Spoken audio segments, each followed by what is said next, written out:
അമ്മേ പരിശുദ്ധ അമ്മേ, അമ്മേ പരിശുദ്ധ ദൈവമാതാവേ, കൃപാസനത്തിലൂടെ ഞങ്ങൾക്കും ഞങ്ങളുടെ ദേശത്തിനും അമ്മ മധ്യസ്ഥം തേടി തന്ന എല്ലാ അനുഗ്രഹങ്ങൾക്കും കൃപകൾക്കും ഞങ്ങളിപ്പോൾ ഹൃദയം നിറഞ്ഞ നന്ദി പറയുന്നു. അമ്മേ പരിശുദ്ധമ്മേ ദൈവമാതാവേ, 2004 ഡിസംബർ 7 ഉച്ചകഴിഞ്ഞ് 2:30 കൃപാസനത്തിൽ സംഭവിച്ച അമ്മയുടെ പ്രത്യക്ഷപ്പെടലിനെ കുറിച്ച് തിരുസഭയ്ക്ക് സമർപ്പിച്ചിരിക്കുന്ന പഠനരേഖകളുടെ മേൽ സഭാത്മകമായ പഠനം ആരംഭിക്കുവാൻ ഞങ്ങൾ പ്രാർത്ഥിക്കുന്നു. അമ്മേ പരിശുദ്ധമേ, ഭൂസ്വർലോകങ്ങളുടെ രാജ്ഞിയായ അങ്ങേയ്ക്ക് ഭൗമസംരക്ഷണത്തിനായി പ്രപഞ്ചപ്രകൃതിയെ തന്നെ തിരുസഭ പ്രതിഷ്ഠിക്കുവാൻ ഈ പ്രത്യക്ഷീകരണം വഴി ഇടയാക്കണമേ. പരിശുദ്ധമേ, ജപമാല മാതാവേ, സകല കൃപാസനം പ്രാർത്ഥനയോടും ചേർത്ത് ഞങ്ങളിപ്പോൾ പ്രാർത്ഥിക്കുന്ന ഈ കുടുംബത്തിന്റെ പ്രത്യേക നിയോഗം പറ മക്കളെ.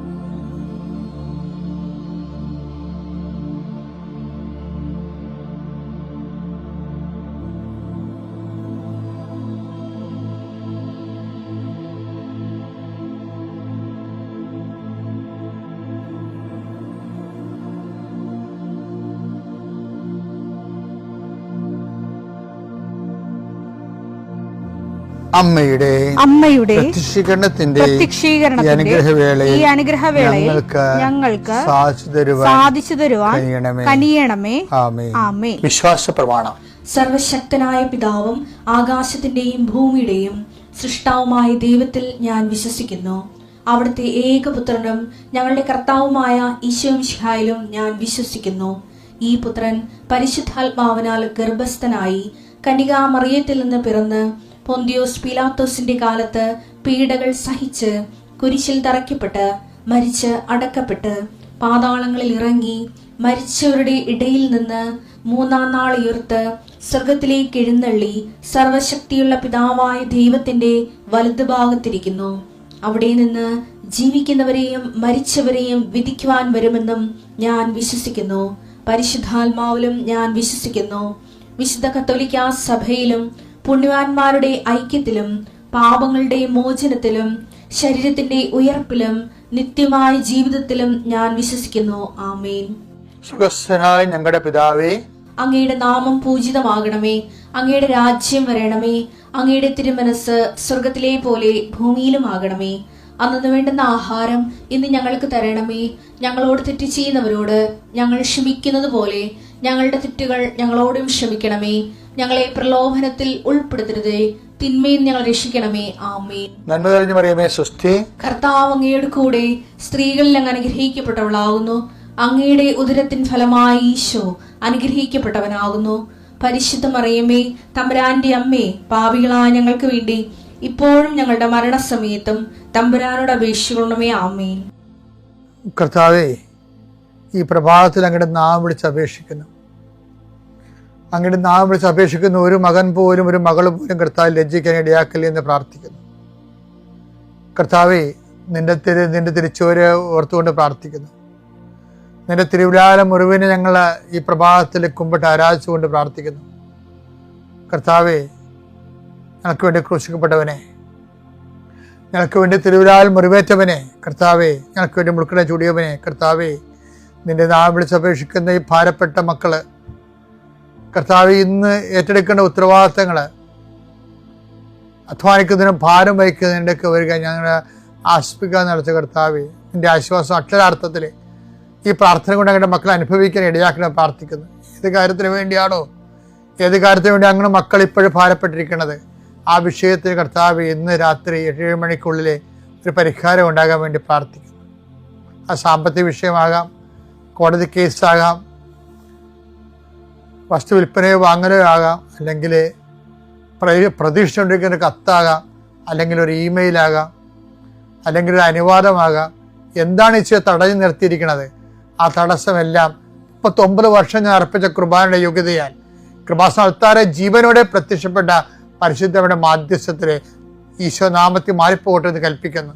രോഗികള്, പീഡിതര്, മനപ്രയാസമുള്ളവര്, കുടുംബം തകർന്നുകൊണ്ടിരിക്കുന്നവര്, മക്കളെ ഓർത്ത് വേദി കൊള്ളുന്നവര്, വീടില്ലാത്തവര്, വഴിയില്ലാത്തവര്, കർത്താവ് അവർക്കെല്ലാം കർത്താവേ നിന്റെ സാന്ത്വനം നൽകിയ പുതിയ വഴി അവരെ കൊണ്ട് തന്നെ കണ്ടുപിടിക്കുന്നതിന് വേണ്ടി കർത്താവ് നീ അവരെ സഹായിക്കണം പ്രാർത്ഥിക്കുന്നു.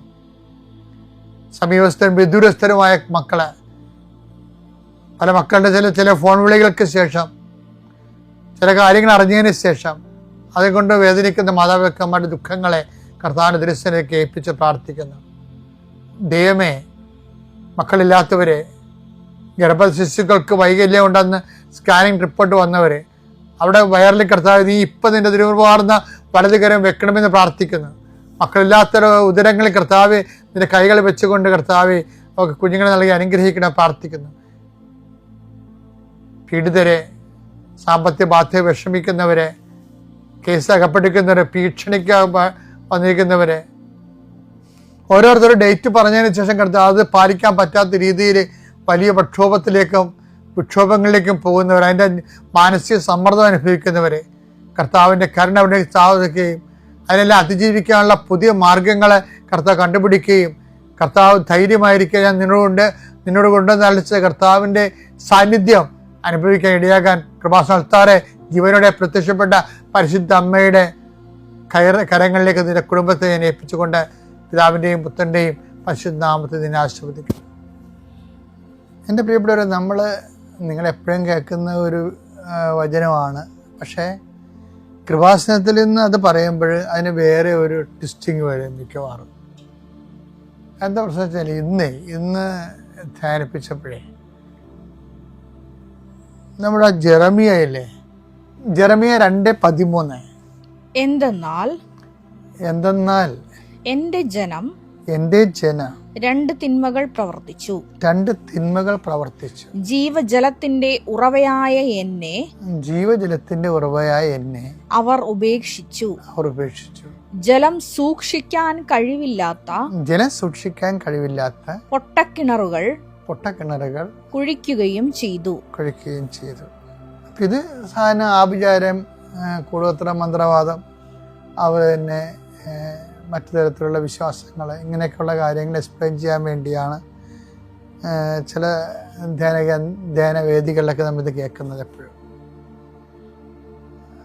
അതിൻ്റെതായിട്ടുള്ള അർത്ഥങ്ങളാണ്, കാര്യം അതിന് കുഴപ്പമൊന്നുമില്ല. പക്ഷെ അതല്ല വിഷയം. നമ്മൾ പൊട്ടക്കിണറെ കുഴിക്കുന്നതല്ല പ്രശ്നം. അതായത് ഇതെല്ലാം ഈ നമ്മുടെ ഒന്നാമത്തെ കൽപ്പനയുമായിട്ട് ലിങ്ക്ഡാണ്. ഒന്നാമത്തെ കൽപ്പന എന്താ? പുറപ്പാട് 20:2 അടിമത്തത്തിന്റെ ഭവനമായ ഈജിപ്തിൽ നിന്ന് നിന്നെ പുറത്തു കൊണ്ടുവന്ന ഞാനാണ് നിന്റെ ദൈവമായ കർത്താവ്. ഞാനല്ലാതെ വേറെ ദേവന്മാർ നിനക്കുണ്ടാകരുത്.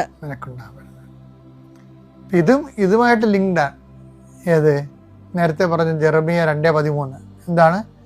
ജീവന്റെ ഉറവയായി എന്നെ അവർ ഉപേക്ഷിച്ചു, പകരം പൊട്ടക്കിണറുകൾ കുഴിച്ചു. ഇത് ഒരു ജന്മം ധ്യാനിക്കാനുണ്ട് വിഷയമാണ്. കാര്യം ഇതിനകത്ത് വരുന്ന ഒരു ഏറ്റവും വലിയ പ്രോബ്ലം ഈ പകരം, ദൈവത്തിന് പകരം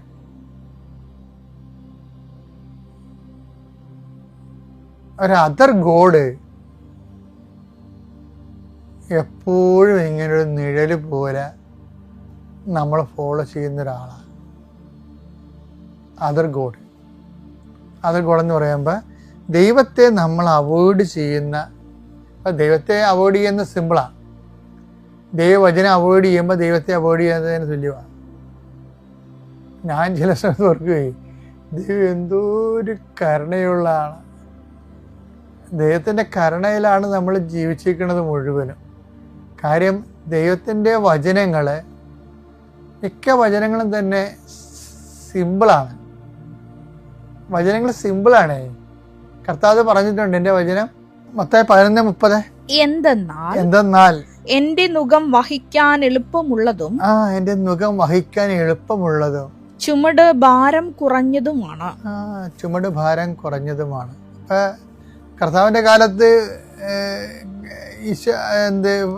യഹൂദന്മാരുടെ ജൂഡൈക് ലൈഫില്ലേ,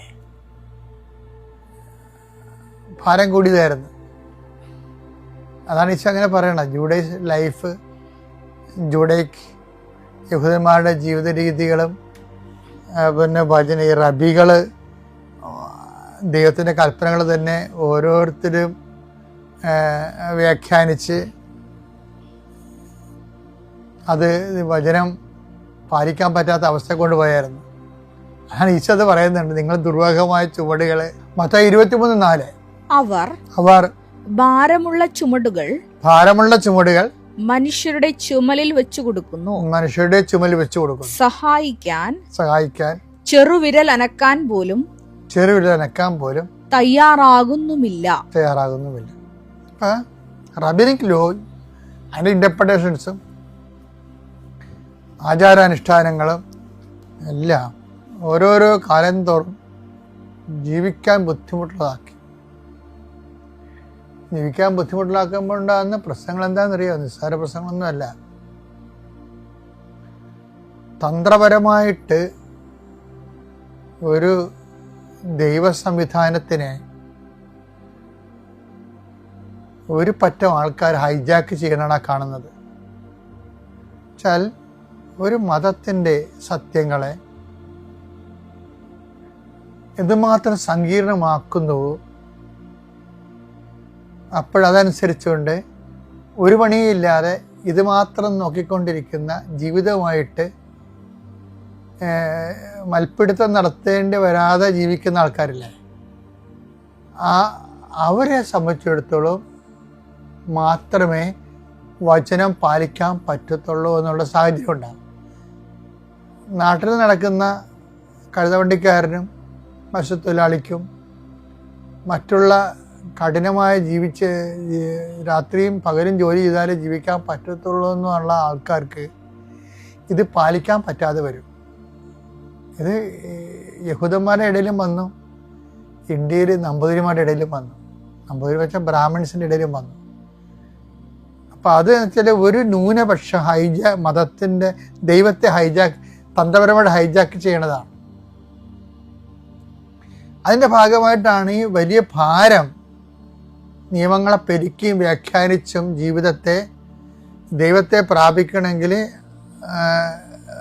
പറ്റാത്ത രീതിയിൽ ആക്കി തീർക്കും. അതാണ് ഈശോ പറയണത്, നിങ്ങൾ വലിയ ഭാരം ജനങ്ങളുടെ മേൽ കെട്ടിയേൽപ്പിച്ചു എന്ന് പറഞ്ഞിട്ട് ഈശോ പറയും, ഞാൻ ആ ഭാരം ലഘുവാക്കുകയാണ്. ആ ഭാരം ലഘുവാക്കുന്നതല്ല, എൻ്റെ മുഖം മധുരവും ഭാരം ലഘുവുമാണ്. അവിടെ എന്താണ് ഭാരമുള്ളത്? ഒരു ഭാരമില്ല. ഞാൻ നിങ്ങളെ സ്നേഹിച്ച പോലെ നിങ്ങൾ പരസ്പരം സ്നേഹിക്കണം. അപ്പം സ്നേഹിക്കണമെന്നുള്ള ഒറ്റ സംഭവത്തിൽ ഈശോ ഇതെല്ലാം കൊണ്ടുവന്ന് ഒതുക്കും. ഇനി ആരാണ് എൻ്റെ സ്നേഹിതൻ എന്ന് ചോദിച്ചാൽ അപ്പോൾ സമരക്കാരൻ്റെ കഥ കൂടി പറഞ്ഞിട്ട് കർത്താവ് സ്നേഹത്തിൻ്റെ സാർവജനീനത ഏറ്റവും കൂടുതൽ സഹായം ആശകളിലേക്ക് സഹായം എത്തുന്ന രീതിയിലേക്ക് അതിനെ ക്രമീകരിക്കും. സിമ്പിളായിട്ടാണ്. അപ്പോൾ ബേസിക്കായിട്ട് മൗലികമായിട്ട് ഇത് സ്നേഹമാണ്. അതുകൊണ്ട് ഈ മാർപ്പാപ്പമാർക്ക് ഈ കരുണയെക്കുറിച്ച് പറയുന്നതിൻ്റെ കാരണം ശരിക്കും പറഞ്ഞാൽ സ്നേഹത്തിൻ്റെ തന്നെ ഏറ്റവും ഉദാത്തമായ രൂപമാണ്. കാര്യം സ്നേഹം എന്ന് പറയുമ്പോൾ നമുക്ക് ഈ കരുണയ്ക്കും സ്നേഹത്തിനും തമ്മിലുള്ള ഒരു വ്യത്യാസം എന്ന് പറയുന്നത്, കരുണ നമ്മൾ ഒന്നും പ്രതീക്ഷിക്കാതെ പൂർണ്ണമായിട്ട് അങ്ങോട്ട് കാണിക്കണതാണ്. അതിൻ്റെ അകത്ത് ഒന്നുമില്ല പ്രതീക്ഷിക്കാൻ. ആ ദൈവം നമ്മോട് കാണിച്ചതാ. സ്നേഹമാകുമ്പോൾ സ്വാഭാവികമായിട്ട് എൻ്റെ അതൊരു ബയലാറ്റർ, ഒരു റെസിപ്രോക്കലായിട്ടുള്ള ഒരു സ്നേഹം കൊടുക്കുന്നവർക്ക് എപ്പോഴും സ്നേഹം കിട്ടണമെന്ന് ഉള്ള ഒരു ആഗ്രഹം അജ്ഞാതമായെങ്കിലും അവബോധ മനസ്സിലെങ്കിലും കാണും. അത് ഒരു മനുഷ്യപ്രകൃതിയാണ്. കരുണയ്ക്ക് അതൊന്നുമില്ല. കരുണ നമ്മൾ അങ്ങോട്ട് കാണിക്കുന്നതാണ്. ഇപ്പം ഞാൻ പറയണത്, കുറേശ്ശെയായിട്ട് നമ്മൾ ഇത് എല്ലാവരും മനുഷ്യർക്ക് ചെയ്യുന്നുണ്ട്. പറഞ്ഞ് അവസാനിപ്പിക്കാൻ ഉദ്ദേശിക്കുന്നത്, എൻ്റെ മുഖം മധുരമാണെന്ന് ഈശോ പറയണില്ലേ, ഭാരം ലഘുവാണെന്ന്. അപ്പം ഭാരം ലഘുവാണെന്ന് പറയുമ്പോൾ ഇപ്പം നമുക്ക് മനസ്സിലാവും. ഇപ്പം ലൈറ്റ് വെയിറ്റ് ആയിട്ട് എന്തുമാത്രം സാധനമാണ്. പണ്ടൊക്കെ നമ്മൾ ഇസ്തിരി എടുത്ത് 10 കിലോ ഉള്ള തേപ്പോട്ടിയുടെ അകത്ത് ചിരട്ടക്കല്ലൊക്കെ പൊട്ടി അത് പൊക്കി പിടിച്ച് കുറച്ച് എന്ത് ആയാസത്തിലാണ് തുണി തേക്കണത്. ആ സമയത്ത് ഇപ്പോഴെന്താ പറ്റണത്, ഇപ്പോൾ ഓൺലൈനിൽ മേടിക്കുന്ന തേപ്പൊട്ടി കൊണ്ട് ചുമ്മാ ഇങ്ങനെ ചൂട് അഴയിലിട്ട് തേച്ചുകളെ. അപ്പം ഭാരം ലഘുവായി, സിമ്പിളായി, ലൈറ്റ് വെയിറ്റായി. അപ്പം ലൈറ്റ് വെയിറ്റ് ഇപ്പം പറഞ്ഞാൽ മനസ്സിലാകത്തത് ശരിക്കും. അപ്പം ഭാരം ലഘു എന്ന് പറയുമ്പോൾ ഇതിൻ്റെ അന്തഃസത്യം എന്ന് പറയണത്, നമ്മൾക്ക് കർത്താവിൻ്റെ ഏത് കൽപ്പനയും പാലിക്കാം, അനോയിൻറ്റിങ് കിട്ടിയാൽ മതി. അതാണ്. അല്ലാതെ നമുക്ക് കർത്താവിൻ്റെ ഏത് കൽപ്പനയും പാലിക്കാം, പാപമില്ലാതെ ജീവിക്കാം, അതൊക്കെ വലിയ ഭാരമുള്ള പരിപാടികളില്ല. പക്ഷെ എന്താണ്, ഇതിൻ്റെ അനോയിൻറ്റിങ് കിട്ടണം. എപ്പോഴും നമ്മളെപ്പോഴും നിങ്ങൾ നിശബ്ദ ധ്യാനത്തിലെങ്കിലും അനോയിൻറ്റിങ്ങിന് വേണ്ടി പ്രാർത്ഥിക്കണം. ഇപ്പം പാപം ചെയ്യാതിരിക്കാനും പുണ്യത്തിൽ പുരോഗമിക്കാനും എപ്പോഴും നമുക്ക് വേണ്ടത് ഇതിനെ ലഘുവാക്കുന്ന അനോയിൻറ്റിങ്. ആ ദേവസ്വം കൂടി വരുമ്പോൾ അനോയിൻറ്റിങ് താനേ വരും. ശുദ്ധ അമ്മ മാതാവ് ജീവനോടെ പ്രത്യക്ഷപ്പെട്ട ഇയാൾ താരയിൽ സാക്ഷ്യം പറയാൻ അനുഗ്രഹം തന്ന മാതാവിനും യേശുദേവനും കോടാനുകോടി നന്ദി. എൻ്റെ പേര് ദിവ്യ, എറണാകുളം പറവൂരിൽ നിന്നും വരുന്നു. ഞാൻ ആദ്യമായി ഉടമ്പെടുത്തത് 2022 ജൂലൈ 24 തീയതിയാണ്. ആദ്യമായി ഞാൻ മാതാവിനെ അറിഞ്ഞത് 2018 പ്രളയം കഴിഞ്ഞപ്പോൾ തുടങ്ങി. എനിക്ക് മാതാവിൻ്റെ ഒരു പ്രാർത്ഥന ഫോട്ടോസ്റ്റാറ്റ് എടുത്ത് കിട്ടിയാണ് ഞാൻ മാതാവിനെ അറിഞ്ഞു തുടങ്ങിയത്. പക്ഷേ ഇതിവിടുത്തെ മാതാവിൻ്റെ പ്രത്യക്ഷീകരണ പ്രാർത്ഥനയാണെന്നൊന്നും എനിക്കറിയില്ലായിരുന്നു. ഞാനത് പ്രാർത്ഥിച്ചു തുടങ്ങി. പിന്നെ അവിടെ നിന്നും കുറേ പേര് ഉടമ്പടി എടുക്കാനായിട്ട് പത്രിക എനിക്ക് കൊണ്ടുപോയി, ഉടമ്പടി പത്രം കൊണ്ടുപോയി തന്ന് അങ്ങനെ മാതാവിനെ കൂടുതൽ അറിഞ്ഞു. പക്ഷെ ഞാൻ ഉടമ്പടി എടുക്കാണ്ട് തന്നെ മാതാവിൻ്റെ പത്രം എന്നെ പോലെ വിഷമം വഹിക്കുന്ന എല്ലാവർക്കും കൊടുക്കാൻ തുടങ്ങി. കടയിലാണ് ഞാനൊരു കടയിൽ ജോലി ചെയ്തുകൊണ്ടിരിക്കുമ്പോഴാണ് മാതാവിനെ അറിഞ്ഞത്. അവിടെ കുറേ പത്രങ്ങൾ എല്ലാവരും കൊണ്ടുപോയി തരുമായിരുന്നു. ആ കടയിൽ വരുന്നവർക്കൊന്ന് കൊടുത്തോ എന്ന് ചോദിച്ചുകൊണ്ടും. അപ്പം ഞാനത് എൻ്റെ ഒരു വിഷമം പോലെ എല്ലാവർക്കും കൊടുത്ത് പ്രാർത്ഥിക്കാൻ പറയുമായിരുന്നു. അന്ന് തുടങ്ങിയ മാതാവ് എൻ്റെ കൂടെ ഉണ്ടായിരുന്നതാണ് ഇപ്പം ഞാൻ വിശ്വസിക്കുന്നത്. ഉടമ്പടി എടുക്കാൻ കാരണം കടബാധ്യത, മരണം മാത്രം ആശ്രയിച്ച് നടന്നിരുന്ന ഒരവസ്ഥയിലാണ് ജീവിച്ചിരുന്നത്. കടബാധ്യതയും കൊണ്ട് എങ്ങും തിരിയാൻ പറ്റാത്തൊരവസ്ഥയാണ്. ഇങ്ങേറ്റം മക്കൾക്ക് വരെയും ഒരു ഫുഡ് കൊടുക്കാൻ പോലും പറ്റാത്തൊരവസ്ഥയിൽ ജീവിച്ചിരുന്ന ഒരാളാണ് ഞാൻ. അതിൽ നിന്നും 2022 എനിക്കെൻ്റെ ഈ പുണ്യഭൂമിയിലൊന്ന് കാലുകുത്താൻ സാധിച്ചിട്ടുള്ളത്.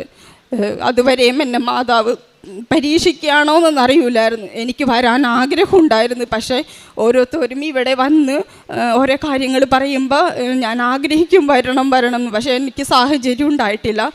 വണ്ടി പൈസ പോലും ഇല്ലാത്തൊരവസ്ഥയിലാണ് ഞാൻ വിഷമിച്ച് നോക്കിയിരിക്കും അവർ വരുമ്പോൾ. അങ്ങനെ 3-4 വർഷം കഴിഞ്ഞു. എൻ്റെ ജീവിതം അങ്ങേയറ്റം ദുസ്സഹമായി. ഒരു 50 രൂപ വാങ്ങിച്ചാൽ പോലും കൊടുക്കാൻ പറ്റാത്തൊരവസ്ഥ. മൈക്രോ ഫൈനാൻസ്, അതുപോലെ ബ്ലേഡുകാർ, അങ്ങനെ ചുറ്റും കടക്കാർ മാത്രം. ആ ഒരവസ്ഥയിലാണ് എൻ്റെ പരിശുദ്ധ അമ്മയോട് പക്ഷേ ഞാൻ യാചിച്ചിരുന്ന്, മാതാവേ എനിക്ക് ഒരു തരത്തിലും മാതാവിൻ്റെ പ്രാർത്ഥനയിൽ നിന്ന് വ്യതിചലിക്കാൻ തോന്നരുത്. കുറേയേറെ പ്രലോഭനങ്ങൾ എനിക്കുണ്ടായിട്ടുണ്ട്. മാതാവിനെ പ്രാർത്ഥിച്ചിട്ട് എന്താണ് കിട്ടിയത്, ഇത്രയും നാളും മരണം മാത്രം ഇങ്ങനെ നോക്കി നടക്കണേലേ എന്നൊക്കെ പറഞ്ഞുകൊണ്ടും. പക്ഷേ ഞാൻ മാതാവിനെ കൈവിട്ടില്ല. കൊന്ത ചൊല്ലി, അങ്ങനെ കൊന്തയാണ് എൻ്റെ ജീവിതത്തിലെ ഏറ്റവും വലിയ ഒരിത്. അത് ഒരു 10 മിനിറ്റ് കിട്ടിയിട്ടുണ്ടെങ്കിൽ ഞാൻ കൊന്ത കയ്യിലെടുക്കും. ഒരു വണ്ടിക്ക് പോയാൽ പോലും ഞാൻ കൊന്ത എടുത്ത് പ്രാർത്ഥിക്കും. അങ്ങനെ ഞാൻ 2022 ജൂലൈ 24 ഇവിടെ വന്ന് ഉടമ്പടി എടുക്കുമ്പോൾ എനിക്ക് ഈ മാതാവിൻ്റെ അടുത്ത് വന്നം എന്നുള്ളൊരു മോഹം മാത്രമേ ഉണ്ടായിട്ടുള്ളൂ. അല്ലാണ്ട് ഉടമ്പടി എടുക്കാൻ കരുതിയല്ല ഞാൻ വരാനിരുന്നത്. എനിക്ക് അതിന് സാഹചര്യം ഒരുക്കി തന്നത് എൻ്റെ ഒരു ഹോസ്പിറ്റലിൽ ജോലി ചെയ്യുന്ന ഒരു കൂട്ടുകാരത്തി വന്ന്, നാളെ നീ വന്നണ്ട, നിങ്ങൾ ഉടമ്പടി പുതുക്കാൻ ഉണ്ട്. അപ്പം ഞാൻ പറഞ്ഞു എനിക്ക് വണ്ടി പൈസ ഒന്നുമില്ല, ഞാൻ രാത്രി പറയാം വരണോ വേണ്ടേന്ന്. അങ്ങനെ ഞാൻ ഒരു 9 മണിയായപ്പോഴാണ് അപ്പുറത്തെ ഒരു വീട്ടിൽ നിന്ന് 400 രൂപ തപ്പിപ്പറക്കിയാണ് ആ ചേച്ചി തന്നത് എനിക്ക്. 400 രൂപ. ഇവിടെ വരണമെങ്കിൽ എത്ര രൂപയാകുമെന്നൊന്നും എനിക്കറിയില്ലായിരുന്നു. പക്ഷേ ഞാൻ ഇവിടെ വന്നതും മാതാവ് 5:30 എനിക്ക് അവിടെ നിന്ന് ഞാൻ കൂരിരുട്ടത്താണ് പോകുന്നത്. കാരണം എൻ്റെ അമ്മ അവിടെ നോക്കി നിൽക്കുകയാണ്. കാരണം ജീവച്ഛവം പോലെ ഒരു ജീവൻ നിലനിൽക്കാൻ വേണ്ടി ഒരു ശരീരം, അതായിരുന്നു എൻ്റെ അവസ്ഥ.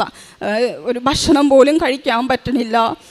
ഒരു ഇത്തിരി വെള്ളം മാത്രമാണ് ഒരു ദിവസം ഞാൻ കുടിച്ചിരുന്നത്. രാത്രി എന്തെങ്കിലും കഴിച്ചാലായി. കാരണം കടത്തിൻ്റെ അത്രയും അങ്ങേറ്റ അവസ്ഥയിലാണ് ഞാൻ ജീവിച്ചിരുന്നത്.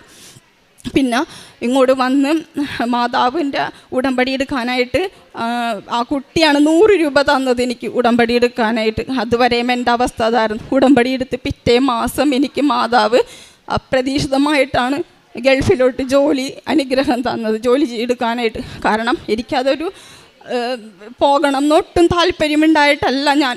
കാരണം എനിക്ക് വണ്ടി ചൊരുക്കുണ്ട്, പിന്നെ നമ്മുടെ നാട് വിട്ട് പോകാൻ ഒട്ടും താല്പര്യമില്ലാത്ത ഒരാളാണ്. പറൂര എറണാകുളത്തായൊക്കെ ജോലി നോക്കി അത് പോയി എടുക്കാൻ വരെയും താല്പര്യമില്ലാത്ത ആളാണ് ഞാൻ. പക്ഷേ എന്നാൽ ഞാൻ മാതാവിൻ്റെ ഈ ഒരൊറ്റ അനുഗ്രഹവും കൊണ്ട് എനിക്ക് ഗൾഫിലോട്ട് പോകാനായിട്ട് ഒരു പ്രചോദനം തോന്നി. അങ്ങനെ ഞാൻ മാതാവിൻ്റെ അനുഗ്രഹവും കൊണ്ട് ഒക്ടോബർ 1 ജപമാല മാസത്തിൽ തുടങ്ങണം അന്നാണ് ഞാൻ ഗൾഫിലോട്ട് പോയത്. ടിക്കറ്റ് കിട്ടിയതും പോകുമ്പോൾ എൻ്റെ മാതാവിൻ്റെ കാശ് രൂപം എടുക്കാൻ ഞാൻ മറന്നുപോയി. പോണ വഴിക്ക് ഞാൻ അത് തന്നെ, പക്ഷേ തിരിച്ചു വരാൻ പറ്റില്ല. ഫ്ലൈറ്റിനുള്ള സമയം 3 മണിക്കൂർ മുമ്പ് പോകേണ്ടതും തിരിച്ചു വരാൻ പറ്റില്ലല്ലോ. അങ്ങനെ എയർപോർട്ടിൻ്റെ അകത്ത് വെച്ച് എനിക്കൊരു നേഴ്സ് കുവൈറ്റിലോട്ട് എനിക്ക് പേടിച്ചാണ് ഞാൻ പോണത്. കാരണം അവിടുത്തെ അവസ്ഥ എന്താണെന്നൊന്നും അറിയില്ല. പലരും പലതൊക്കെ പറയുന്നുണ്ട്. കുവൈറ്റിലോട്ടൊക്കെ അറബി വീട്ടിലോട്ടാണ് ഞാൻ പോണത്. അപ്പോൾ അവസ്ഥ എന്താണെന്നൊന്നും അറിയില്ല. അറബികളൊക്കെ ഭയങ്കര ഇതൊക്കെയാണെന്ന് പലരും പേടിപ്പിച്ച്. പക്ഷേ മരണം അതുമാത്രം വിചാരിച്ച് നടക്കണം എനിക്ക്. പിന്നെ എന്തെന്നാണ് ഓർത്താണ് ഞാൻ കയറിപ്പോയത്. ആ എയർപോർട്ടിനുള്ളിൽ വെച്ച് എനിക്ക് ഒരു നേഴ്സ് കാശ് രൂപം എടുത്തു തന്ന് എന്നെ കണ്ടപ്പോൾ തന്നെ മോളെ ഇത് സഹായത്തിന് ആകും മാതാവ്. അപ്പം തന്നെ എനിക്ക് പിന്നെ ഒന്നും വേണ്ട. കാരണം മാതാവ് എനിക്ക് കൂടെ ഉണ്ട്. കാശ് രൂപം എനിക്ക് കിട്ടിയല്ല, ഞാൻ മറന്നു വെച്ചത് എനിക്ക് കൂടെ കിട്ടിയല്ല. അങ്ങനെ അവിടെ ചെന്ന് ഞാൻ മാതാവിനോട് ഒറ്റ പ്രാർത്ഥനയുള്ളൂ, പണി എന്തോരം വേണമെങ്കിലും എടുക്കുക, പക്ഷേ സ്നേഹവും സഹകരണവും ഒക്കെ ഉള്ളൊരു കുടുംബം. അതുപോലെ തന്നെ പണിയുണ്ട്, പക്ഷേ എന്നെ അവരുടെ കൂടപ്പിറപ്പിനെ പോലൊരു സ്നേഹിക്കണം ആ ഒരു കുടുംബത്തെയാണ് എനിക്ക് അവിടെ കിട്ടിയത്. അവിടെ ചെന്നിട്ട് എനിക്ക് മാതാവിൻ്റെ ഏറ്റവും വലിയൊരു അനുഗ്രഹം, എനിക്ക് എൻ്റെ കൊന്ത നഷ്ടപ്പെട്ട് അവിടെ വെച്ച് കുറച്ച് നാൾ കഴിഞ്ഞപ്പോൾ കൊന്ത നഷ്ടപ്പെട്ടു. പക്ഷേ എനിക്കത് എൻ്റെ മരണത്തിന് തുല്യമായിരുന്നു. കാരണം കൊന്ത മാത്രം ആശ്രയിച്ച് ഇങ്ങനെ ഒരു മിനിറ്റ് കിട്ടിയാൽ പോലും ഞാൻ ആ കൊന്ത കയ്യിലെടുത്ത് ഒരു പ്രാവശ്യമെങ്കിലും അത് ചൊല്ലി അങ്ങനെ വെക്കുന്ന ആൾക്ക് കൊന്ത നഷ്ടപ്പെട്ടാലുള്ള അവസ്ഥ എന്താണ് അത് പോയത്. ഞാൻ കീസ് പോക്കറ്റിലിട്ടുണ്ടാകും നടക്കാറ്. അത് ബാത്റൂമിൽ ക്ലോസറ്റിൽ എങ്ങനെയോ തെറിച്ചു പോയി. പിന്നെ എനിക്ക് മരണതുല്യമാണ്. ഞാനൊരു ഭ്രാന്ത് പിടിച്ചോലെയാണ്. സെപ്റ്റിക് ടാങ്കിൻ്റെ അടുത്തൊക്കെ ഇങ്ങനെ കൊന്ത അന്വേഷിച്ച് നടക്കുകയാണ്. മാതാവ് കൊണ്ടുപോയി ഇട്ടിട്ടുണ്ടാവോ? കാരണം അത് മാതാവിനെ അറിയാം എനിക്കതില്ലാണ്ട് പറ്റില്ല എന്ന്. അങ്ങനെ എനിക്കൊരു പല്ലുവേദന വന്ന് പിറ്റേ മാസം, അസഹ്യമായ പല്ലുവേദന. അവരെന്നപ്പോൾ 1 മാസത്തോളം ഞാൻ പല്ലുവേദന സഹിച്ച്. പിന്നെ എൻ്റെ കൊന്ത ചൊല്ലിയത് ഞാൻ കൈവരലെണ്ണിയൊന്നോണം കൊന്ത ഞാൻ മുടക്കൂല ചൊല്ലണത്. ഒരു ദിവസത്തിൽ ഒരു 5 കൊന്തയെങ്കിലും ഞാൻ ചൊല്ലിയിട്ട് കിടക്കുള്ളൂ. ഞാൻ രാത്രി പോലും കൈവരലെണ്ണിയാണ് ഞാൻ കൊന്ത ചൊല്ലി തീർത്തതൊക്കെ. ആസ്പത്രിയിൽ അവരെന്നെ കൊണ്ടുപോയി. അവിടെ ചെന്ന് ഡോക്ടർ അങ്ങോട്ട് പോയപ്പോൾ ഒരു നേഴ്സ് വന്ന് എനിക്ക് പോക്കറ്റിൽ കിടക്കണ കൊന്തെടുത്ത് തരേണ്. ആ സമയത്ത് എനിക്കുണ്ടായ കാരണം ഞാൻ ഈ നാട്ടിൽ നിന്ന് കുവൈറ്റിലോട്ട് കൊണ്ടുപോയ കൊന്ത അത് തന്നെ എല്ലാവരെയും കാണിക്കാനുണ്ട്. ഈ കൊന്ത തന്നെയാണ് എനിക്ക് ആ നേഴ്സ് തന്നത്. ഒരു വ്യത്യാസവുമില്ല. അതിന്മ കാശ് രൂപത്തോടു കൂടി തന്നെ എൻ്റെ കൊന്ത തന്നെനിക്ക് മാതാവ്. അത് കഴിഞ്ഞിട്ടാണ് പിന്നെ ഞാൻ എൻ്റെ കടബാധ്യത കുറേശ്ശെ പൈസ കൊടുത്തൊക്കെ നമുക്ക് ബ്ലേഡ് കടങ്ങളും മറ്റുള്ളതൊക്കെ അടക്കാൻ പറ്റും. പക്ഷേ ആധാരം കുറേ ലക്ഷത്തിനേക്ക് ഇരിക്കണേണ്. അതും എനിക്ക് തൊടാൻ പറ്റില്ല. അത് അസാധ്യമായ കാര്യമാണ്. എനിക്ക് ഒരുമിച്ച് പൈസ അടച്ച് കേസിൽ പെട്ട് കിടക്കണ ആധാരം എടുക്കാന്നുള്ളത്. അത് പക്ഷേ എൻ്റെ പരിശുദ്ധ അമ്മ എനിക്ക് അതിക്ക് മുമ്പ് എനിക്ക് യൂട്യൂബ് അച്ഛൻ്റെ പ്രാർത്ഥന കേൾക്കാനോ ഒന്നും ഒരു സാഹചര്യം ഉണ്ടായിട്ടില്ല. എനിക്കൊരു ചെറിയ ഫോണാണ് ഉണ്ടായിരുന്നത്. അതിനകത്ത് നെറ്റൊന്നും കിട്ടുന്നുണ്ടായിരുന്നില്ല. പിന്നെ മേഡത്തിൻ്റെ ഫോണിൽ നിന്നാണ് ഇടയ്ക്ക് നാട്ടിലോട്ട് വിളിച്ചിരുന്നതൊക്കെ. അങ്ങനെ 2025 അങ്ങനെ കുറേ കഴിഞ്ഞു പോയി. കുറേ അനുഗ്രഹങ്ങൾ കാരണം എനിക്ക് അത്ര വേദനകളൊക്കെ വരുമ്പോൾ ഞാനൊരു ആസ്പത്രിയിൽ പോയ ഗുളിക കഴിക്കുകയോ ചെയ്യൂല. മാതാവ് തന്നെയാണ് ഇതൊക്കെ മാറ്റി തന്നുകൊണ്ടിരുന്നത്. അങ്ങനെ 2025 ന്യൂ ഇയറിൻ്റെ അന്ന് എൻ്റെ മേഡം എനിക്ക് അത് പരിശുദ്ധ അമ്മയാണ് അത് വാങ്ങിച്ചത്. എനിക്കൊരു ഫോൺ മേടിച്ച് തന്ന്, പുതിയൊരു ഫോൺ മേടിച്ച് തന്ന്. എനിക്ക് അന്ന് തുടങ്ങി ഞാൻ ഇത് യൂട്യൂബ് ഓപ്പൺ ചെയ്തപ്പോൾ അച്ഛൻ്റെ പ്രാർത്ഥന സാക്ഷ്യങ്ങൾ ഇതൊക്കെയാണ് ഇങ്ങനെ നിരന്നു വന്നിരുന്നത്. അന്ന് തന്നെ യൂട്യൂബ് ഓപ്പൺ ചെയ്തപ്പോൾ അപ്പം എനിക്ക് തോന്നി മാതാവ് എനിക്കത് തന്നതാണ്. അങ്ങനെ ഞാൻ സാക്ഷ്യങ്ങളൊക്കെ ഷെയർ ചെയ്യാൻ തുടങ്ങി. ഡെയിലി ബ്രെഡ് അച്ഛൻ്റെ ധ്യാനങ്ങളൊക്കെ പിന്നൊന്നും ഞാൻ മുടക്കാറുണ്ടായിരുന്നില്ല. രാത്രി ചിലപ്പോൾ 1 മണിക്കൊക്കെ ആയിരിക്കും ഞാൻ കിടക്കാൻ ചെല്ലണത്. എന്നാലും ഞാൻ പ്രാർത്ഥന അതൊക്കെ കണ്ടിട്ടൊക്കെ ഞാൻ കിടക്കുകയുള്ളൂ. അങ്ങനെ 2025 ഒരു ചിട്ടി ചേരാനായിട്ട് എനിക്ക് ആഗ്രഹം ഉണ്ടായിരുന്നു. പക്ഷേ നടക്കൂല. കാരണം നമ്മുടെ ഈ ബ്ലേഡ് കടവും പിന്നെ മറ്റുള്ളതൊക്കെ കൊടുക്കുമ്പോൾ അതിനകത്ത് പൈസ മാറ്റി വയ്ക്കാൻ പറ്റില്ലല്ലോ. പക്ഷേ എന്നാലും മാതാവ് എൻ്റെ ഹസ്ബൻഡ് ഒരു 10,000 രൂപയുടെ ചിട്ടിയിടാൻ നോട്ടീസ് വിട്ടു തന്നു. അത് കഴിഞ്ഞൊരു 2 ദിവസം കഴിഞ്ഞപ്പോഴാണ് ഞങ്ങളുടെ ലോണിൻ്റെയൊക്കെ സംബന്ധിച്ചൊരു കുട്ടി വിളിക്കുമായിരുന്നു. ആ കുട്ടി 16 ലക്ഷത്തിൻ്റെ ഒരു ചിട്ടിയുടെ നോട്ടീസ് എനിക്ക് വിട്ടു തന്നു. ഞാനത് കണ്ടപ്പോൾ തുടങ്ങി എനിക്ക് വിട്ട് കളയാൻ തോന്നണില്ല. കാരണം ആധാരം ഇങ്ങനെ ഇരിക്കണേണല്ല. പിന്നെയും കുറച്ച് കടങ്ങളൊക്കെ ബാക്കി കുറേ ഉണ്ട് കടങ്ങൾ. ഈ പണിയെടുത്തതും കൊണ്ട് എനിക്ക് എൻ്റെ 2 കൊല്ലമായിട്ട് എൻ്റെ നാട്ടിലോട്ടൊന്ന് വരാൻ പറ്റിയിട്ടില്ല. കാരണം ഈ കടക്കാരോട് എന്ത് സമാധാനം പറയും? പോയിട്ട് തരാമെന്നല്ലേ പറഞ്ഞിരുന്നത്. പക്ഷേ ചെന്നിട്ട് പിന്നെ പോയിട്ട് തരാമെന്ന് പറയണത് ഒരു മര്യാദയാണ്.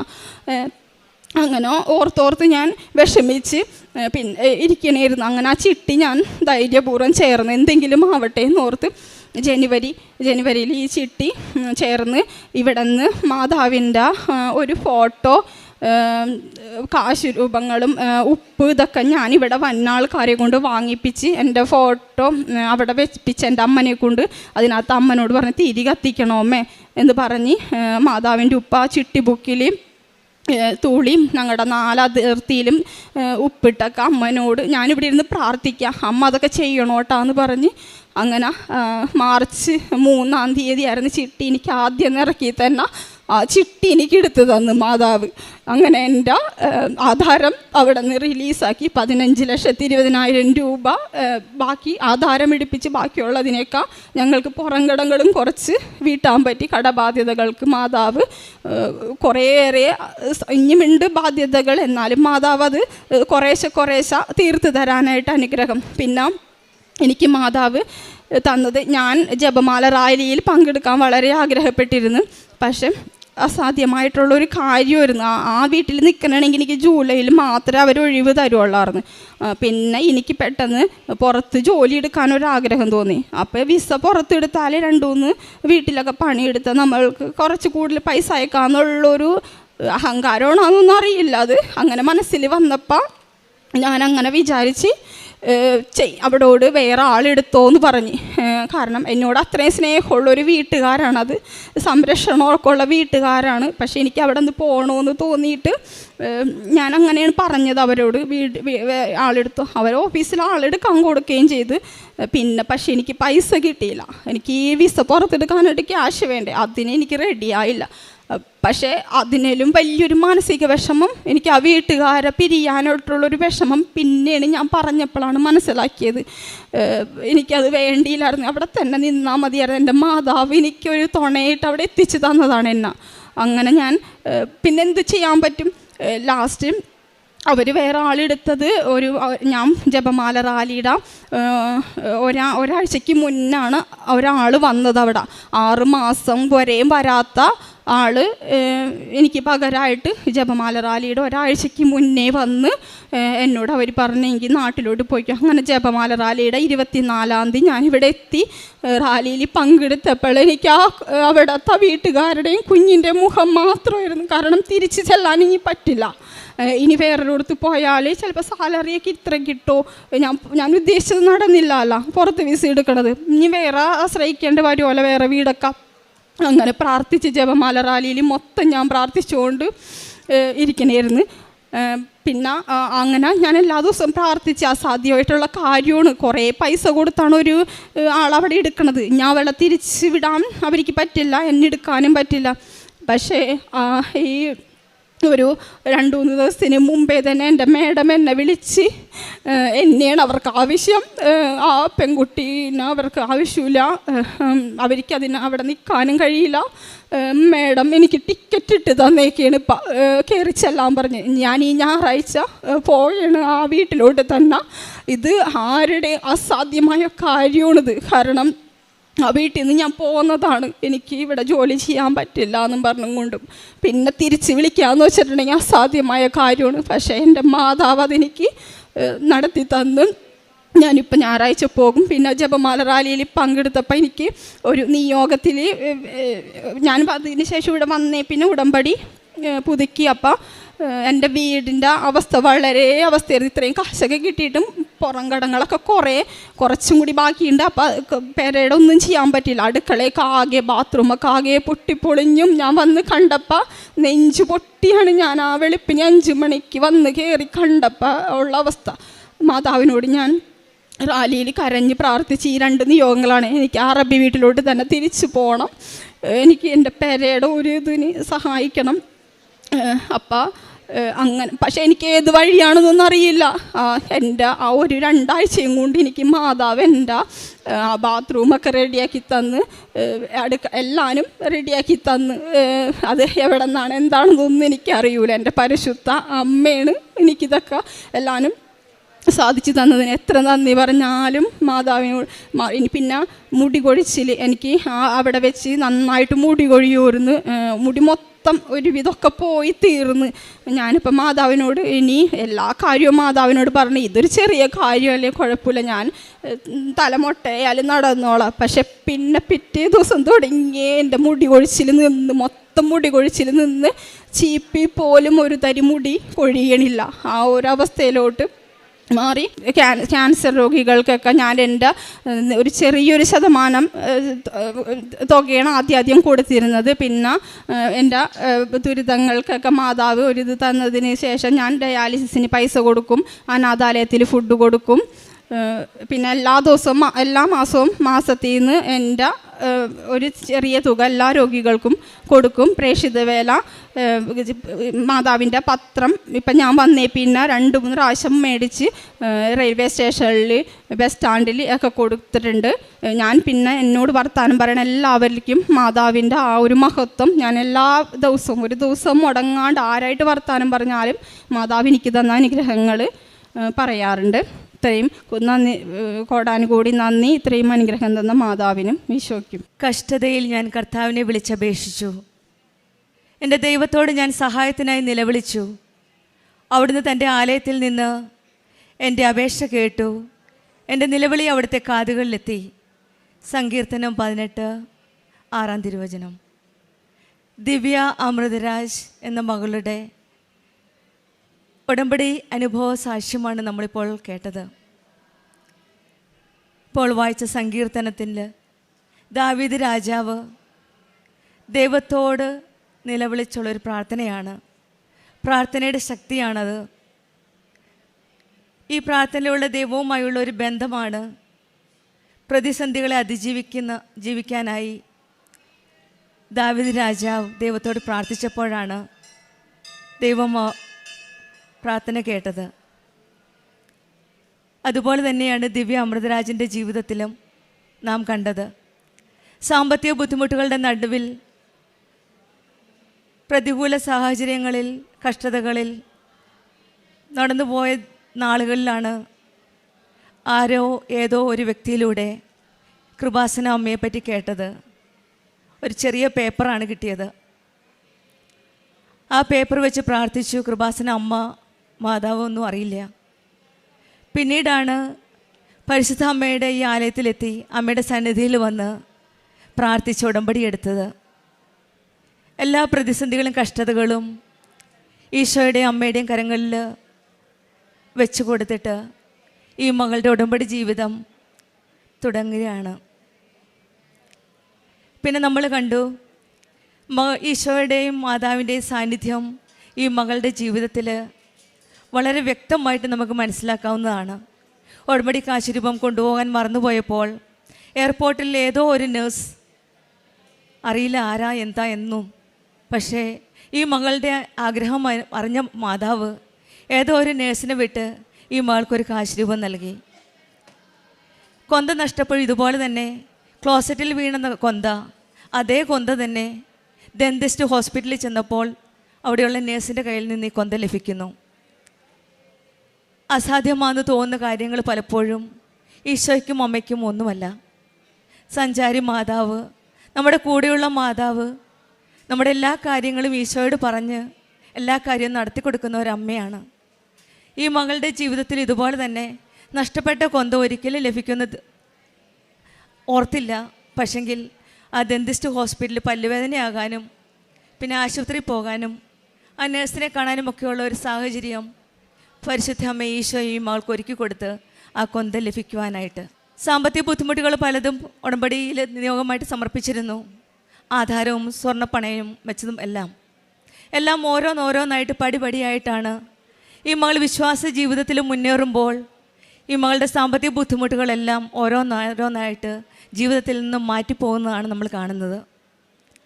ആധാരം പുതുക്കുകയും സ്വർണം മറ്റേതോ വ്യക്തി വന്ന് എല്ലാ കാശുകൾ കൊടുത്ത് അതും ആ കാര്യങ്ങളും എല്ലാം പരിശുദ്ധ അമ്മ എല്ലാം ശരിയാക്കി കൊടുത്തു ഈശോയുടെ കൂടെ നിന്ന്. പിന്നീടുള്ളൊരു സമയമാണ് ഒരു പ്രലോഭനത്തിൻ്റെ സമയം. ആ മകൾ നല്ല ക്ലിയറായിട്ട് പറഞ്ഞു. എല്ലാം നല്ല ഭംഗിയായിട്ട് പോകുന്ന സമയത്താണ് പ്രലോഭനമായിട്ട് ആ വീട്ടിൽ നിന്നും മാറി വേറൊരു വീട്ടിലേക്ക് ഒരു ബെറ്റർ സാലറിക്ക് വേണ്ടിയിട്ട് മാറുവാൻ തീരുമാനിച്ചത്. അവിടെയും നമുക്ക് കാണാം പരിശുദ്ധ അമ്മയുടെ ഈശോയുടെ ഇടപെടൽ. ഈ മകളുടെ അച്ഛൻ, ബഹുമാനപ്പെട്ട ജോസഫ് അച്ഛൻ പലപ്പോഴും പറയും, അച്ഛൻ്റെ 39 വർഷത്തെ പൗരോഹിത്യ ജീവിതത്തിൻ്റെ ആസ്തിയുണ്ട്. What is that spiritual life, that is ആത്മീയമായ ജീവിതത്തിൻ്റെ സ്പിരിച്വൽ ലൈഫിലുള്ള ആ ആസ്തിയിലാണ് പലപ്പോഴും ജോസഫ് അച്ഛൻ നമുക്ക് വേണ്ടി പ്രാർത്ഥിച്ച് അനുഗ്രഹങ്ങൾ മേടിച്ചു തരുന്നത്. അതുപോലെ തന്നെയാണ് ഈ മകളുടെ ജീവിതത്തിലും പ്രോബബ്ലി ഈ കാണുന്ന കഴിഞ്ഞ ജീവിതത്തിൽ പ്രാർത്ഥനാ ജീവിതത്തിലുള്ള ആസ്തി ആ മോളുടെ ഡിപ്പോസിറ്റ് അനുസരിച്ചാവാം. ഒരുപക്ഷെ പ്രലോഭനത്തിൻ്റെ സമയത്തും ഈ മകളുടെ കൂടെ പരിശുദ്ധ അമ്മ കൂടെ നിന്നുകൊണ്ട് മകളെ പ്രലോഭനത്തിൽ വീഴാതെ താങ്ങി നിർത്തി സംരക്ഷിച്ച് ഈ മോളെ മുന്നോട്ട് കൊണ്ടുപോയത്. വേറൊരു വ്യക്തിയാണ് ഈ മോൾക്ക് പകരം ജോലിക്ക് വന്നത്. പക്ഷെങ്കിൽ ഈ മകൾ വന്ന് ഉടമ്പടി പ്രാർത്ഥനയിൽ അഖണ്ഡ ജപമാലയിൽ നിയോഗം വെച്ച് പ്രാർത്ഥിച്ചപ്പോൾ ആ പ്രാർത്ഥനയും പരിശുദ്ധ അമ്മ ഈശോയും നിറവേറ്റി കൊടുത്തു. നമ്മളുടെ ജീവിതത്തിലെ ഓരോ കഷ്ടതയിലും ദുഃഖത്തിൻ്റെ സമയത്തും ഈശോയുടെ അമ്മയുടെ അടുത്ത് വന്ന് കരയുമ്പോഴൊക്കെ നമ്മുടെ പ്രാർത്ഥന കേൾക്കാനും നമ്മളുടെ ഒപ്പം അതനുഭവിച്ച് നമ്മുടെ കൂടെ നിൽക്കാനുമുള്ള ഒരു ദൈവമാണ് നമുക്കുള്ളത്. സങ്കീർത്തനം 145 പറയുന്നത് പോലെ തന്നെ വിളിച്ചപേക്ഷിക്കുന്നവർക്ക്, ഹൃദയപരമാർത്ഥതയോടെ വിളിച്ചപേക്ഷിക്കുന്നവർക്ക് കർത്താവ് സമീപസ്ഥനാണ്. അതുപോലെ തന്നെയാണ് ഈ മോളുടെ ജീവിതത്തിലും ദിവ്യയുടെ ജീവിതത്തിലും നമ്മൾ വളരെ ക്ലിയറായിട്ട് കാണുവാൻ സാധിക്കുന്നതാണ്. സമയത്തിൻ്റെ മേൽ അധികാരമുള്ള ദൈവം ഈ മോളുടെ കൂടെ സഞ്ചാരി മാതാവിൻ്റെ രൂപത്തിൽ, പല വ്യക്തികളുടെ രൂപത്തിലാണ് ഈ മകളുടെ ജീവിതത്തിൽ പരിശുദ്ധ അമ്മ ഈശോയും അവരുടെ സാന്നിധ്യം അറിയിച്ചു കൊടുത്തത്.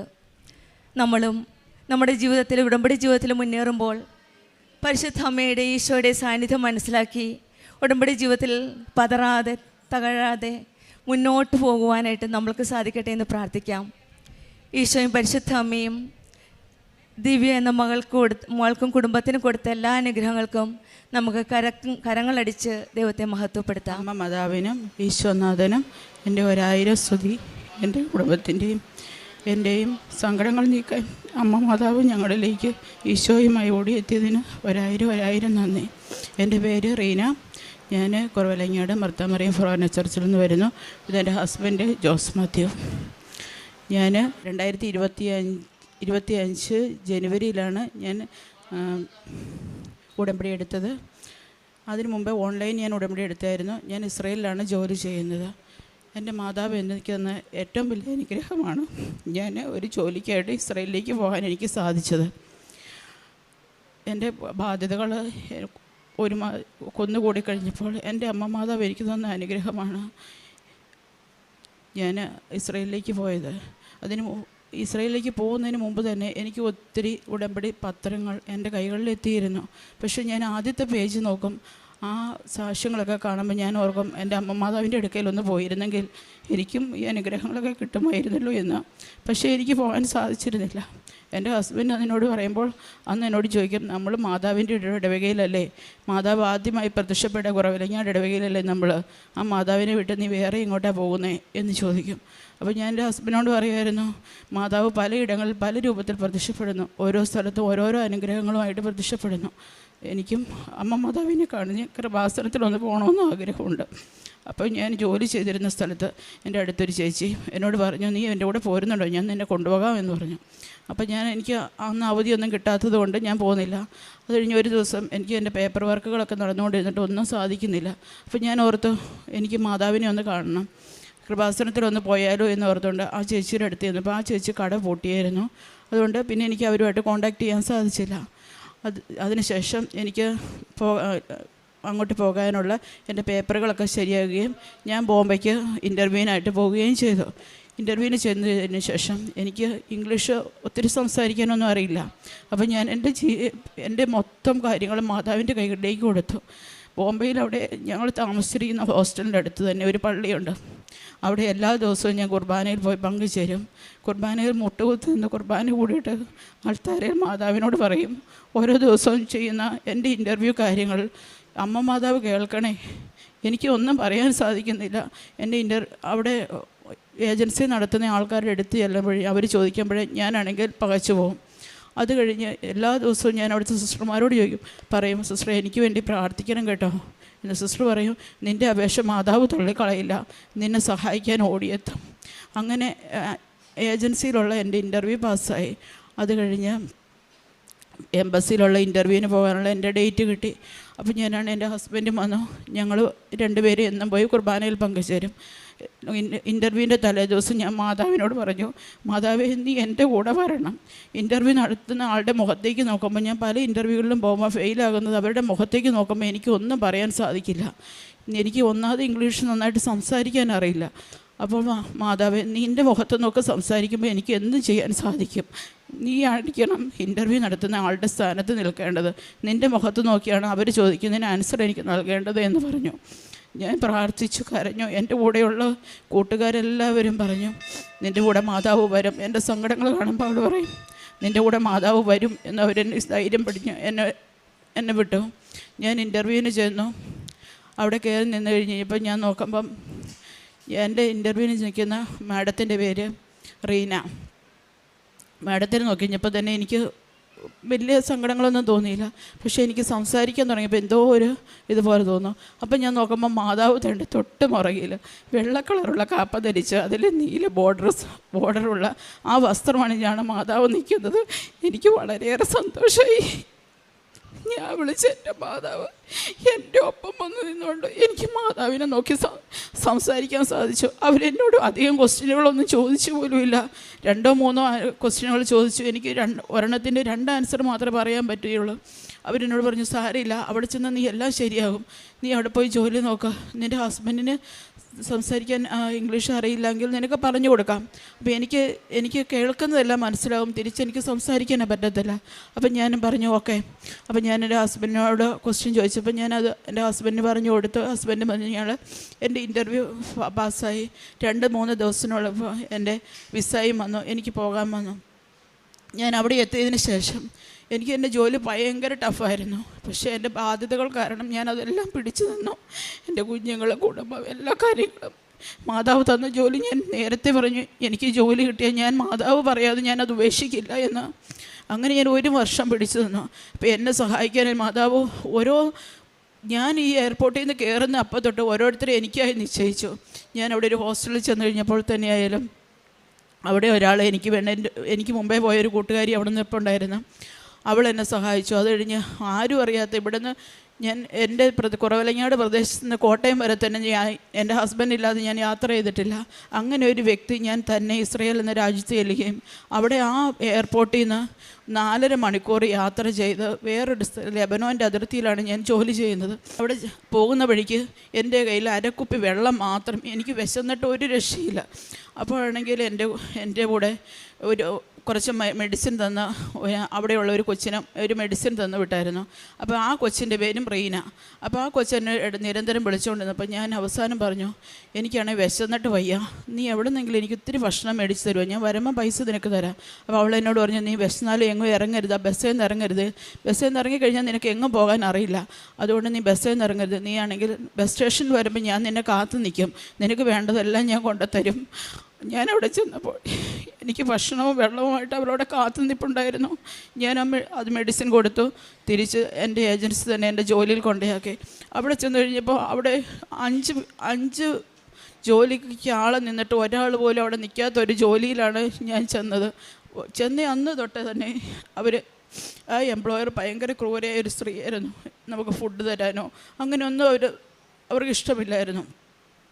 അപ്പോഴാണെങ്കിൽ എനിക്കവിടെ 8 മലയാളികളെ, ഞാൻ താമസിക്കുന്ന ഒരു കിബൂട്ട്സ് ആയിരുന്നു, അവിടെ ഒരു 8 മലയാളികളെ എനിക്കായി മാതാവ് കരുതി വെച്ചു. അതിൽ 2 പേര് എൻ്റെ ഇടതും വലതും എന്ന പോലെ എൻ്റെ സഹായത്തിന് എപ്പോഴും എന്നോടൊപ്പം ഉണ്ടായിരുന്നു.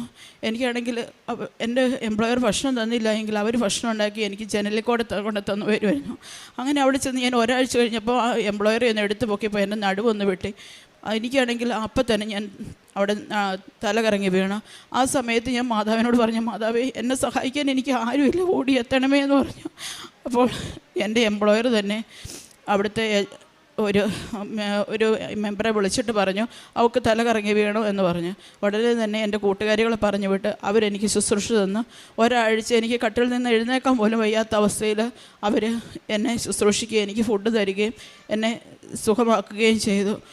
അതിനുശേഷം 1 വർഷം കഴിഞ്ഞതിന് ശേഷം ആ എംപ്ലോയർ പറഞ്ഞു, എനിക്ക് നിന്നെ വേണ്ട, നിന്നെ ജോലിയിൽ നിന്ന് ഞാൻ പിരിച്ചു വിടാൻ പോവുക എന്ന് പറഞ്ഞു. അപ്പോൾ ഞാൻ ഓർത്ത്, എൻ്റെ ദൈവം, എൻ്റെ ബാധ്യതകൾ മുന്നിൽ കിടക്കുക, എനിക്ക് തന്നെ പോയൊരു ജോലി കണ്ടുപിടിക്കാനുള്ള ഒരു കരുത്തില്ല, മാതാവ് എന്നെ നീ സഹായത്തിന് വരണമേ എന്ന് പറഞ്ഞു. അതിനു മുമ്പ് തന്നെ ഞാൻ 2022 ഡിസംബറിൽ ഞാൻ ബെത്ലഹേം, ഞാൻ അവിടെ ചെന്നിട്ട് എനിക്ക് വലിയൊരു അനുഗ്രഹം കിട്ടി. ഇസ്രായേലിലെ എല്ലാ ദേവാലയങ്ങളിലും തന്നെ സന്ദർശിക്കാനുള്ള അനുഗ്രഹം എനിക്ക് കിട്ടി. ആ നസ്രത്ത്, കാനായ്, അങ്ങനെ എല്ലാ സ്ഥലങ്ങളും. അങ്ങനെ ഡിസംബറിൽ ഞാൻ ബെത്ലഹേമിലൊന്ന് പോകണമെന്ന് ഓർത്ത് സന്തോഷിച്ച് ബെത്ലഹേമിൽ പോയി. തിരിച്ചും ബസ്സിൽ വന്ന് ഇറങ്ങുന്ന സമയത്ത് കുറേ കൂട്ടുകാരുണ്ട്, മലയാളികളെല്ലാം നടന്നു പോകുന്ന വഴിക്ക് അമ്മ മാതാവ് എനിക്കൊരു ക്ഷണപത്രിക അവിടെ കൊണ്ടുപോയിട്ടു. അതാണ് കൃപാസനം പത്രം. ആ നിലത്ത് കിടക്കുന്ന കണ്ട് ഞാനും കടന്നു പോകുന്നതാണ് ആ വഴികളിലൂടെ. എന്നിട്ട് ഞാൻ തിരിഞ്ഞു നോക്കുമ്പോൾ ആ പത്രം കിടക്കുന്നു. അപ്പം ഞാൻ ഓർത്തു, കൃപാസനം പത്രം, ഇത് മാതാവിൻ്റെ പത്രമാണല്ലോ, മലയാള എഡിഷനാണല്ലോ. ഞാൻ തിരിച്ച് തന്ന ആ പത്രം നെഞ്ചോട് ചേർത്ത് വെച്ചു. ഞാൻ ഓർത്തു, മാതാവ് എന്നെ ക്ഷണിക്കാനായിട്ട് ഇവിടെ എത്തി എന്നോർത്തു. ഞാൻ അത് എടുത്തുകൊണ്ട് വന്നു. പക്ഷെ ഞാൻ വായിച്ചില്ല. ഞാൻ അന്ന് തൊട്ട് മാതാവ് എൻ്റെ അടുത്ത് ഇങ്ങനെ എപ്പോഴും, ഞാൻ എങ്ങോട്ട് നോക്കിയാലും എൻ്റെ ഭിത്തികളിൽ മാതാവിനെ എനിക്ക് കാണാൻ സാധിക്കും. ഞാൻ മാതാവിനോട് ഗുഡ് മോർണിംഗ് പറഞ്ഞ് എഴുന്നേക്കും, ഗുഡ് നൈറ്റ് പറഞ്ഞ് കിടക്കും. എൻ്റെ എല്ലാ സങ്കടങ്ങളിലും മാതാവിന് ഞാൻ ഭാഗഭാക്കായി. ഒരു 1-2 3 മാസങ്ങൾക്ക് ശേഷം എനിക്ക് കൊന്ത ചെല്ലാൻ സാധിക്കാതെ വരുന്നു. പൈശാചിക ശക്തി എന്നിലേക്ക് വന്നു തുടങ്ങിയിരിക്കുന്നു എന്ന് എനിക്ക് മനസ്സിലായി. അപ്പോൾ ഞാൻ കൂടുതൽ പ്രാർത്ഥിച്ചു. മാതാവ് എന്നിൽ നിന്ന് എനിക്ക് കാണാൻ പറ്റാതെ വന്നു. അപ്പോൾ ഞാൻ കൊന്ത ഉപേക്ഷിച്ച് പോയോ എന്നോർത്തോടെ ഞാൻ കരഞ്ഞു. ആ സമയത്താണ് മാതാവ്, എനിക്ക് മാതാവിൻ്റെ സാന്നിധ്യം വേണമെന്ന് പറഞ്ഞ് കരഞ്ഞ സമയത്താണ് എൻ്റെ ജോലി നഷ്ടപ്പെടാൻ വേണ്ടിയിരിക്കുന്നത്. ആ സമയത്ത് എൻ്റെ ഒരു കൂട്ടുകാരി സോണിയ എന്ന് പറഞ്ഞ ആൾ എന്നോട് പറഞ്ഞു, അത് പല പ്രാവശ്യം അവൾ എന്നോട് പറഞ്ഞിട്ടുണ്ട്, നീ ഒരു ഉടമ്പടി എടുക്കുക. അപ്പോൾ ഞാൻ പറയും, ഞാനും മാതാവിൻ്റെ ഒരു പള്ളിയിൽ നിന്നല്ല വരുന്നത്, എനിക്ക് മാതാവിനെ കൂടുതൽ അറിയാം, എൻ്റെ മാതാവാണ് എന്നെ ഇവിടെ എത്തിച്ചത് എന്ന് ഞാൻ പറയുമായിരുന്നു. ആ സമയത്ത് അവൾ എന്നോട് പറഞ്ഞു, നീ ഇന്ന് തന്നെ ഒരു ഉടമ്പടി എടുക്കുക. അങ്ങനത്തെ ഒരു ദിവസമായിരുന്നു 2023 ജൂൺ 6-ാം തീയതി. ഉച്ചയ്ക്ക് 1:30 ഞാൻ അവളോട് വിളിച്ചു പറഞ്ഞു, സോണി എനിക്ക് ഉടമ്പടി എടുക്കാതെ പറ്റത്തില്ല, എനിക്ക് പിടിച്ചു നിൽക്കാൻ പറ്റുന്നില്ല, എനിക്ക് ജോലി വേണം, എനിക്ക് ഉടനെ തന്നെ മാറിപ്പോകാൻ എനിക്ക് പറ്റത്തില്ല എന്ന് പറഞ്ഞു. ഉടനെ തന്നെ അവൾ എനിക്ക് ഫോണിലൂടെ തന്നെ ഓൺലൈൻ ഉടമ്പടി എടുക്കാനുള്ള എല്ലാ കാര്യങ്ങളും പറഞ്ഞു തരികയും ഞാൻ ഉടമ്പടി എടുക്കുകയും ചെയ്തു.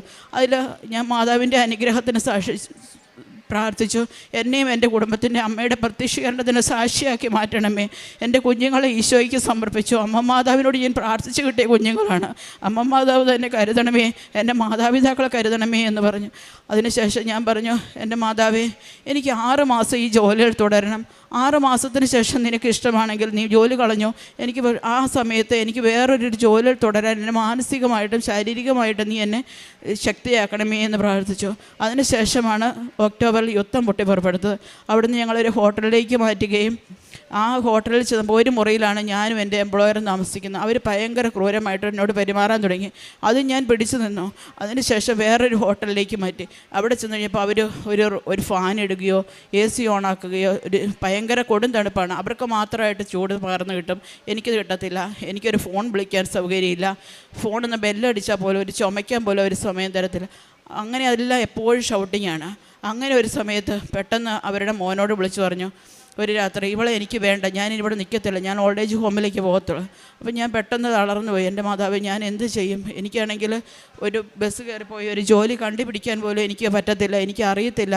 അങ്ങനെയുള്ള ഒരവസ്ഥയിലല്ല യുദ്ധകാലം എന്നോർത്ത് ഞാൻ കരഞ്ഞു. ഒരു ഞായറാഴ്ചയാണ് എൻ്റെ ഫാമിലി എന്നോട് വിളിച്ചു പറഞ്ഞു, റീനെ, നിന്നെ ഇഷ്ടമില്ലാഞ്ഞിട്ടല്ല, ഞങ്ങൾക്ക് എല്ലാവർക്കും വളരെ ഇഷ്ടമാണ്. നിന്നോട് ഞാൻ പല പ്രാവശ്യം പറഞ്ഞു, നീ വേറൊരു ജോലി നോക്കിക്കോ എന്ന് പറഞ്ഞതുമല്ലേ, ഞങ്ങൾക്കൊന്നും ചെയ്യാൻ പറ്റത്തില്ല, അമ്മ ഒട്ടും സമ്മതിക്കത്തില്ല, നീ ഒരു ജോലി കണ്ടുപിടിക്കാൻ നോക്കൂ എന്ന് പറഞ്ഞു. പിറ്റേ വ്യാഴാഴ്ചയാകുമ്പോൾ നീ ആ ജോലിയിൽ നിന്ന് 4 ദിവസത്തിനുള്ളിൽ നീ ജോലിയിൽ നിന്ന് റിസൈൻ ചെയ്യണം, മാറണം, വേറൊരു ജോലി കണ്ടുപിടിക്കണം, അതിനുള്ള അവകാശം നിനക്ക് തരുവാന്ന് പറഞ്ഞു. ഞാൻ മാതാവിനോട് വിളിച്ച് കരഞ്ഞു. എൻ്റെ കൂട്ടുകാരോടെല്ലാവരും പ്രാർത്ഥിക്കാൻ പ്രാർത്ഥിച്ചു. സർവ്വസമയം രാത്രി പകലില്ലാതെ എനിക്ക് ഭക്ഷണം കഴിക്കാൻ പറ്റുന്നില്ല. അങ്ങനെ ഞാൻ കരച്ചിലിനോട് കരച്ചില്ല. അപ്പോൾ എൻ്റെ ഏജൻസി എനിക്ക് ഒരു ജോലി തന്നു. ആ ജോലിയിൽ അവർ ഇൻ്റർവ്യൂ തന്നപ്പോൾ എനിക്ക് ഇംഗ്ലീഷും ഹീബ്രുവും പ്രാവീണ്യം ഇല്ലയെന്ന് പറഞ്ഞു. അവർ ആ ജോലിയിൽ നിന്ന് എന്നെ വേണ്ടെന്ന് വെച്ചു. 2ാമത്തെ ജോലി ഞാൻ മാതാവിനോട് പ്രാർത്ഥിച്ചു. ഒരു വെള്ളി ശനി അവധിയാണ്. വ്യാഴാഴ്ച എനിക്കൊരു ജോലിയും കിട്ടിയില്ല. വ്യാഴാഴ്ച ഉച്ചയായി, വെള്ളിയാഴ്ച ആരും വിളിക്കത്തുമില്ല. അപ്പം ഞാൻ വ്യാഴാഴ്ച ശക്തമായിട്ട് ഉച്ചയായപ്പോൾ മാതാവിനോട് പ്രാർത്ഥിച്ചു, മാതാവ്, ഇന്ന് അവസാന ഡേറ്റാണ് എൻ്റെ, ഇനി ഞാൻ എങ്ങനെ നിൽക്കും എന്നോർത്തുകൊണ്ട് പ്രാർത്ഥിച്ചുകൊണ്ട് നിന്നപ്പോൾ എന്നെ ഏജൻസിയിൽ നിന്ന് പെട്ടെന്ന് 2:30-3 മണിയായപ്പോൾ എന്നെ വിളിക്കുക, റീന, നിനക്കൊരു ജോലിയുണ്ട്, ആ വീട്ടിൽ കുറേ പൂച്ചകളുണ്ട്, നിനക്ക് അതിനെ സഹിക്കാൻ പറ്റുമോ? അമ്മച്ചി നല്ല അമ്മച്ചിക്ക് എന്ന് പറഞ്ഞത്, നീ ആ ഒരു ജോലി പോയി കാണുക. അപ്പോൾ ഞാൻ നോക്കുമ്പം ഞാൻ തിബേരീസ് എന്ന സ്ഥലത്താണ് ഇപ്പം നിൽക്കുന്നത്. അവിടുന്ന് 1.5 മണിക്കൂർ യാത്ര ചെയ്തു പോകണം. എനിക്ക് ബസ് കയറി പോകാനോ ആ പ്രദേശം എവിടെയാണെന്ന് പോലും അറിയാനോ എനിക്കറിയില്ല. അപ്പോൾ ഞാൻ എൻ്റെ ഏജൻസിയിലെ ആളോട് പറഞ്ഞു, എനിക്ക് യാത്ര ചെയ്യാൻ എനിക്ക് അറിയില്ല. അപ്പോൾ അവരെന്നോട് പറഞ്ഞു, നീ അതൊന്നും പേടിക്കേണ്ട, നിനക്ക് വേണ്ടി അവർ നിന്നെ വന്ന് കൊണ്ടുപോയി, വെള്ളിയാഴ്ച രാവിലെ നിന്നെ അവരുടെ മോള് വന്ന് കൊണ്ടുപോയി കാണിച്ച് തിരിച്ച് നിന്നെ യഥാസ്ഥാനത്ത് നിന്നെ കണ്ടുപിടിച്ചു. എനിക്കിതിൽ സന്തോഷമൊന്നുമില്ല. എൻ്റെ മാതാവ് എനിക്ക് തന്നതാണ്. എന്നെ യാത്ര ചെയ്യാൻ എനിക്ക് അറിയത്തില്ലാത്ത എന്നെ കൊണ്ടുപോയി ജോലി കാണിച്ച് തിരിച്ചു കൊണ്ടുവരും. ആ വെള്ളിയാഴ്ച രാവിലെ അവർ വന്നു, എന്നെ ജോലിയിൽ കൊണ്ട് കാണിച്ചു. ഞാൻ നോക്കിയപ്പം മാതാവിൻ്റെ മുഖമുള്ളൊരമ്മച്ചി, നല്ല സ്നേഹമുള്ളൊരമ്മച്ചി, എൻ്റെ പഴയ ജോലിയിൽ നിന്നെല്ലാം എനിക്ക് വിസ്മൃതി കിട്ടുന്നത് പോലത്തെ ഒരു അന്തരീക്ഷം, എല്ലാം കൊണ്ടും എനിക്ക് ഇഷ്ടപ്പെട്ടു. ഞാൻ മാതാവിനോട് പറഞ്ഞു, മാതാവേ, ഈശോയ്ക്ക് മാതാവിന് ഇഷ്ടമാണെന്നുണ്ടെങ്കിൽ ഇന്ന ഈ ജോലിയിൽ പ്രവേശിപ്പിക്കണേ എന്ന് പറഞ്ഞ് ഞാൻ അവരോട് പറഞ്ഞിട്ട് പോന്നു. പോരുന്ന വഴിക്ക് തന്നെ അവൾ എന്നോട് പറഞ്ഞു, നിന്നെ ഞങ്ങൾക്ക് വളരെ ഇഷ്ടമായി, നിനക്ക് ഇന്ന് തന്നെ വേണമെങ്കിൽ നിനക്ക് ഈ ജോലിയിൽ ജോയിൻ ചെയ്യാം, അല്ലെങ്കിൽ എന്നാണോ അവർ പോകേണ്ടതെന്ന് പറയുന്നത് അന്ന് നീ ഞങ്ങളോട് പറഞ്ഞാൽ മതി, നിൻ്റെ സാധനങ്ങളെല്ലാം എടുക്കാൻ ഞങ്ങൾ വരികയോ അല്ലെങ്കിൽ അവർക്ക് നിൻ്റെ വസ്തുക്കളെല്ലാം ഞങ്ങളുടെ വീട്ടിൽ കൊണ്ട് വയ്ക്കുകയോ ചെയ്യാം, നീ അല്ലാതെ ഞങ്ങൾക്ക് വേറൊരു ജോലിക്കാരിയെ വേണ്ട, കെയററെ വേണ്ട എന്ന് അമ്മച്ചിയുടെ മോൾ പറഞ്ഞു. അന്ന് മുതൽ എൻ്റെ മാതാവ് എൻ്റെ ആ ജോലിയിൽ എന്നെ കയറ്റി അവരുടെ ആ വീടിൻ്റെ സ്റ്റെപ്പിലേക്ക് കയറുന്നവരെ, ആ കാറിൽ നിന്നിറങ്ങി ആ സ്റ്റെപ്പിലേക്ക് കയറുന്നവരെ എൻ്റെ മാതാവും ഈശോയും എൻ്റെ ഇടം വലം നിന്നു. അവസാനം എൻ്റെ മനസ്സിൽ പറയുന്നു, നിനക്കായി ഞാനൊരു അമ്മയെ അവിടെ കരുതിയിട്ടുണ്ട് എന്ന് പറഞ്ഞു. ഞാൻ അവിടെ ചെന്നു. എൻ്റെ അമ്മ മാതാവ് പറഞ്ഞതുപോലെ തന്നെ എനിക്ക് നല്ലൊരു പേഷ്യൻറ്റിനെ തന്ന് നല്ലൊരു ഫാമിലിയെ തന്ന് എന്നെ അനുഗ്രഹിച്ചു.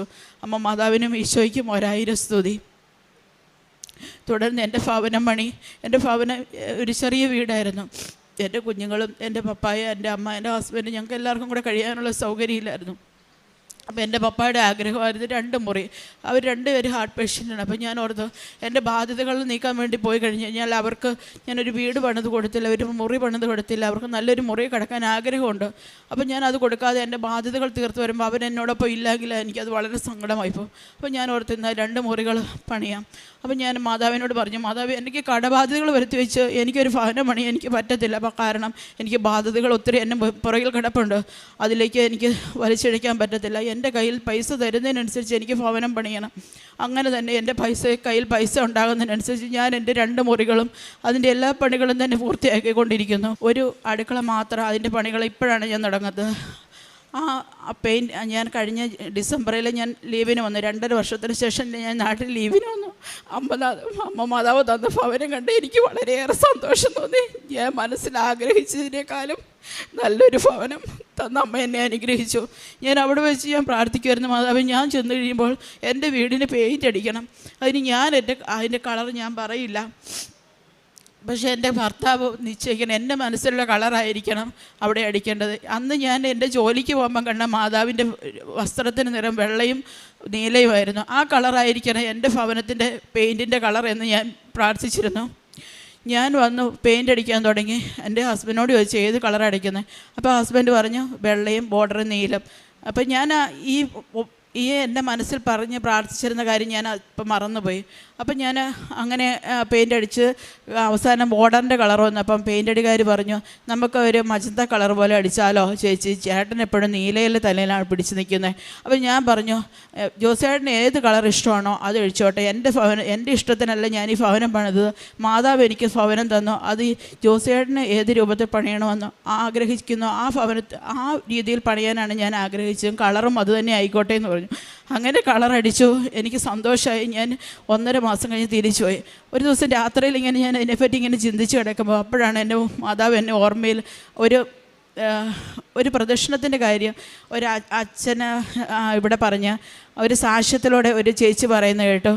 ചേച്ചി ആഗ്രഹിച്ച പോലെ കളറടിച്ച ഒരു കാര്യം, പെയിൻറ്റ് കളറടിച്ച കാര്യം പറയും. അപ്പോഴാണല്ലോ ഞാൻ ഓർത്ത് എൻ്റെ മനസ്സിൽ ഞാൻ ആഗ്രഹിച്ചല്ലോ ഈ കളറായിരുന്നല്ലോ, ഇത് തന്നെയാണല്ലോ എൻ്റെ ഹസ്ബൻഡും അടിച്ചത്. ഞാൻ ദൈവത്തിന് 1000 നന്ദി പറഞ്ഞു. അതിനുശേഷം ഞാൻ അങ്ങനെ വന്ന കടങ്ങളെല്ലാം വീട്ടിൽ കൊണ്ടുവരുന്നു. എനിക്ക് ഓരോ പ്രാവശ്യം ജവമാല റാലി വരുമ്പോൾ ഞാൻ 2 വർഷമായിട്ട് ഞാൻ ആഗ്രഹിക്കുന്നു എനിക്ക് ജവമാല റാലിയിൽ സംബന്ധിക്കണം. അപ്പോൾ ഞാൻ ഓർക്കും ഞാൻ എൻ്റെ പിള്ളേരുടെ ലീവ് നോക്കിയാണല്ലോ വരുന്നത്, ഇനി അടുത്ത വർഷവും ഞാൻ ഏപ്രിൽ വരാനിരിക്കുന്നു, ഇനി പിന്നത്തെ വർഷം വേണം ഞാൻ ഒക്ടോബറിലെ ലീവിന് വരണം, ജവമാല റാലി കൂടണം എന്ന് ഞാൻ വളരെയായിട്ട് ആഗ്രഹിച്ചു.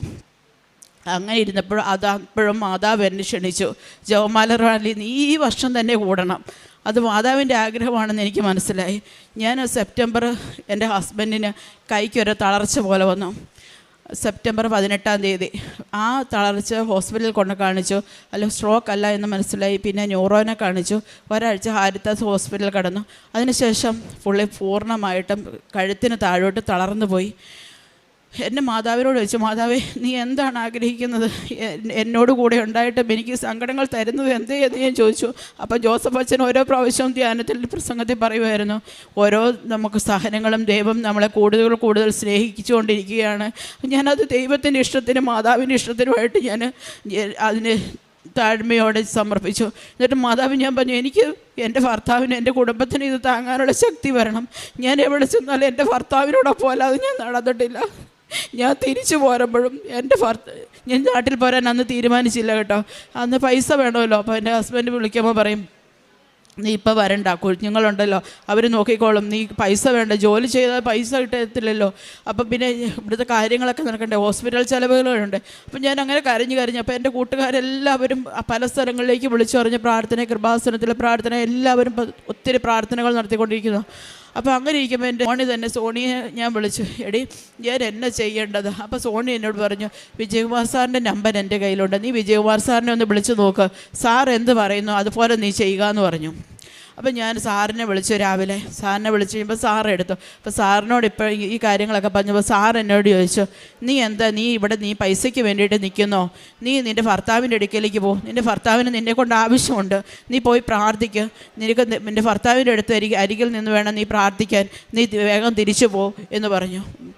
അപ്പോൾ ഞാൻ ഉടനെ തന്നെ അപ്പം തന്നെ ഞാൻ എൻ്റെ കൂട്ടുകാരോട് വിളിച്ചു പറഞ്ഞു, എൻ്റെ കയ്യിൽ ഒറ്റ പൈസയില്ല, എൻ്റെ ടിക്കറ്റ് എടുക്കാൻ പോലും എൻ്റെ ഈ പൈസയില്ല. ഞാൻ എന്ത് ചെയ്യും? എനിക്ക് നാട്ടിൽ പോകണം. എൻ്റെ ഹസ്ബൻഡിന് ഇത്ര അവസ്ഥയിലാണ്. ഞാൻ നാട്ടിൽ പോകാതിരിക്കാൻ പറ്റത്തില്ല. ഞാൻ പോലും അറിയത്തില്ല. എൻ്റെ അമ്മ മാതാവ് ഓരോ രൂപത്തിൽ എൻ്റെ ഓരോ കൂട്ടുകാരും ഞാൻ അറിയാതെ തന്നെ എൻ്റെ അക്കൗണ്ടിലേക്ക് പണം ഒഴുകിക്കൊണ്ടിരുന്നു.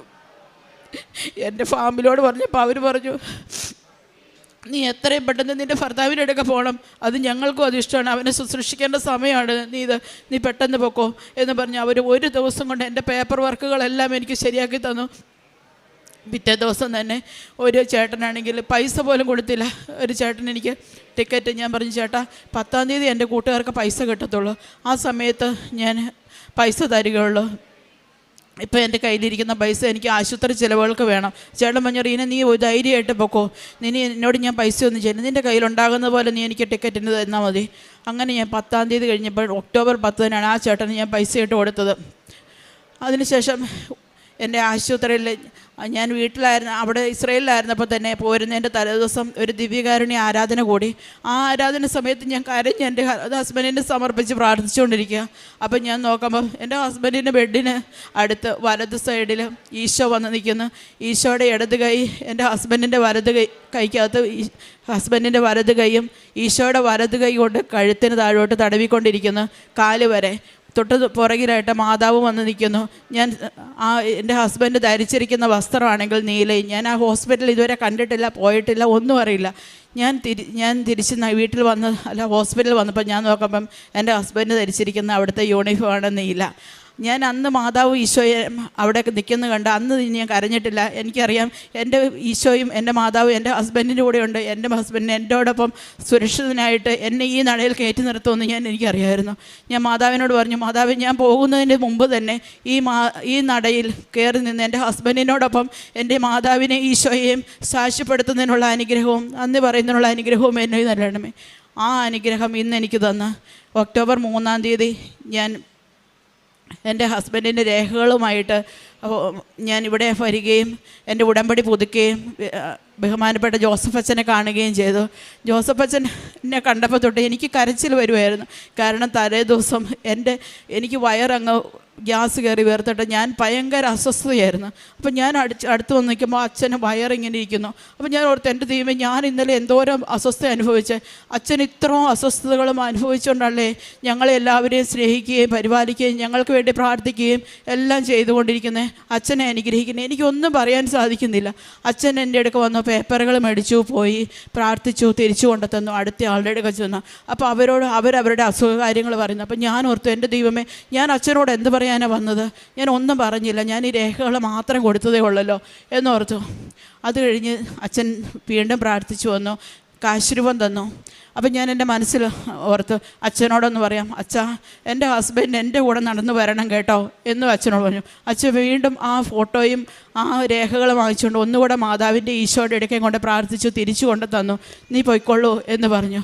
ഞാൻ തിരിച്ച് പുറത്തേക്ക് ഇറങ്ങി വന്നപ്പോൾ ഞാൻ ഓർത്തു, ഉടമ്പടിക്ക് ഇനിയും സമയമുണ്ട്, എന്നാൽ ഒന്ന് കുമ്പസാരിച്ചിട്ട് വരാം. കുമ്പസാരിക്കാൻ പുറത്തേക്ക് ഇറങ്ങി സെക്യൂരിറ്റി ചേട്ടനോട് ചോദിച്ചു, സെക്യൂരിറ്റി ചേട്ടാ എവിടെയാണ് കുമ്പസാരം നടക്കുന്നത്? എനിക്കൊന്ന് കുമ്പസാരിക്കണം. അപ്പോൾ അടുത്ത് നിന്നൊരു ചേച്ചി എന്നോട് പറഞ്ഞു, വാ മോളെ നമുക്ക് കുമ്പസാരിക്കാൻ പോകാം. അപ്പോൾ ചേച്ചി ഉടനെ കുടയൊക്കെ നിവർത്തി കുമ്പസാരിപ്പിക്കാൻ എന്നെ കൊണ്ടു. അപ്പോൾ പോകുന്ന വഴിക്ക് എന്നോട് വർത്താനമൊക്കെ പറഞ്ഞു, ഒന്നും സാരമില്ല, നിൻ്റെ സുഖമാവും എന്നൊക്കെ പറഞ്ഞു. അങ്ങനെ ഞങ്ങൾ കുമ്പസാരിക്കാൻ അവിടെ ചെന്നപ്പോൾ അച്ഛൻ അവിടെ കുമ്പസാരം നിർത്തി റെസ്റ്റിന് വേണ്ടി പോയേക്കോ. ഞാൻ ആ നട അങ്ങ് കയറി ചെല്ലുമ്പം അച്ഛൻ ഇറങ്ങി വരികയാണ്. അച്ഛനോട് ഞാൻ പറഞ്ഞു, അച്ഛൻ ഞാനിങ്ങനെ വന്നതാണ്, ഞാൻ കുമ്പസാരിച്ചിട്ട് ഒത്തിരി നാളുകളായി, എനിക്ക് കുമ്പസാരിക്കണമെന്ന് പറഞ്ഞു. അച്ഛൻ എന്നെ കുമ്പസാരിപ്പിച്ചു. ഞാൻ തിരിച്ചു വന്ന് ഉടമ്പടി എടുത്തു കഴിഞ്ഞതിന് ശേഷം ഒരു സിസ്റ്ററിനെ എടുക്കാൻ ചെന്നപ്പോൾ സിസ്റ്റർ എന്നോട് പറഞ്ഞു, എന്നെ നിനക്ക് ഇത്ര സങ്കടം? അപ്പം ഞാൻ പറഞ്ഞു, എൻ്റെ ഹസ്ബൻഡിന് ഈ വയ്യാതെയാണ്, എനിക്കാണ് ഒരു ആഗ്രഹമുണ്ട്, അടുത്ത ജവമാല റാലിക്കെങ്കിലും എൻ്റെ ഹസ്ബൻഡ് പങ്കെടുക്കാൻ എനിക്ക് ആഗ്രഹമുണ്ട്. അപ്പോൾ എന്നോട് ചോദിച്ചു, ഇപ്രാവശ്യം നിനക്ക് ആഗ്രഹമില്ലേ? ഞാൻ പറഞ്ഞു, ഇപ്രാവശ്യം ആഗ്രഹമുണ്ട്, നീ ഈശോയോട് ചെന്ന് പറഞ്ഞിട്ട് പോക്കോ, ഇപ്രാവശ്യം നിൻ്റെ കൂടെ നിൻ്റെ ഹസ്ബൻഡ് ജവമാല റാലിയിൽ പങ്കുചേരും. അങ്ങനെ ഞങ്ങൾ ജവമാല റാലിയിൽ വന്ന് എൻ്റെ കുഞ്ഞുങ്ങളും ഞാനും എൻ്റെ ചേച്ചിയോടൊപ്പം ഞങ്ങൾ ഫുള്ള് നടന്നു വന്നു കഴിഞ്ഞു. പക്ഷേ എൻ്റെ ഹസ്ബൻഡ് ആ സമയം രാവിലെ തൊട്ട് വൈകുന്നേരം വരെ അർത്തങ്കപ്പള്ളിയിൽ എൻ്റെ ഹസ്ബൻഡ് ഞങ്ങളെ നോക്കി അവിടെ വണ്ടിയിൽ തന്നെ ഇരിപ്പുണ്ടായിരുന്നു. കാരണം വണ്ടിയിൽ നിന്ന് കയറ്റിയിരുത്തി കഴിഞ്ഞാൽ ഇറങ്ങാൻ ഒരാൾ വേണം. അതുകൊണ്ട് പുള്ളി ആ കാറിൽ തന്നെ ഇരുന്ന് സമയം ചിലവാക്കി പ്രാർത്ഥിച്ചുകൊണ്ടിരുന്നു. അങ്ങനെ എൻ്റെ ആഗ്രഹവും ജവമാല റാലിയും വരാനുള്ള ആഗ്രഹവും സാധിച്ചു. ഇന്ന് മാതാവിൻ്റെ അടുക്ക വന്ന് സാക്ഷ്യം പറഞ്ഞ് എൻ്റെ ഭർത്താവിനെ മാതാവിൻ്റെ അടുക്കലേക്ക് സമർപ്പിക്കുന്നു, എൻ്റെ കുഞ്ഞുങ്ങളെ സമർപ്പിക്കുന്നു, എൻ്റെ മാതാപിതാക്കളെ സമർപ്പിക്കുന്നു, എൻ്റെ ജോലിയെ സമർപ്പിക്കുന്നു. പ്രത്യേകമായി എൻ്റെ കൃപാസനത്തിൽ ഓരോരുത്തരെയും സമർപ്പിക്കുന്നു. ഇവിടെ വന്ന് ഈ മണ്ണിൽ കാലുകുത്തി ഓരോരുത്തരെയും ദൈവമാതാവ് അനുഗ്രഹങ്ങളുടെ പെരുമഴ ചൊരിഞ്ഞ് സമർപ്പിക്കുമെന്ന് ഞാൻ പ്രത്യാശിക്കുകയും പ്രാർത്ഥിക്കുകയും ചെയ്യുന്നു. ജോസഫ് അച്ഛന് വേണ്ടി പ്രത്യേകമായി പ്രാർത്ഥിക്കുന്നു. ഇവിടെ ഓരോരുത്തരെയും സമർപ്പിക്കുന്നു. പരിശുദ്ധ അമ്മയും ഈശോനാഥനും തന്ന എല്ലാ അനുഗ്രഹങ്ങൾക്കും ഞാൻ നന്ദി പറയുന്നു.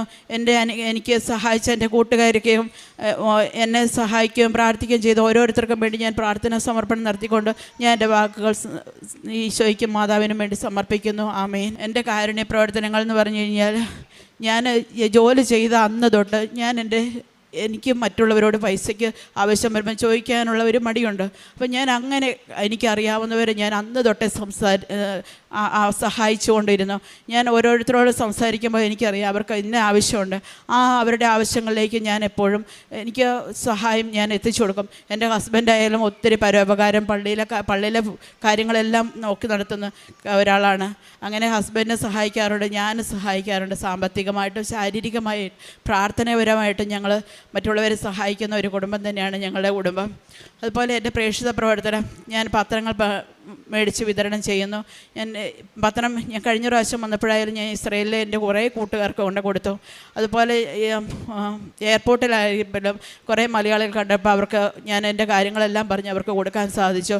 അതുപോലെ സാക്ഷ്യങ്ങളും ഉടമ്പടി ധ്യാനങ്ങളും ഞാൻ ഷെയർ ചെയ്യാറുണ്ട്.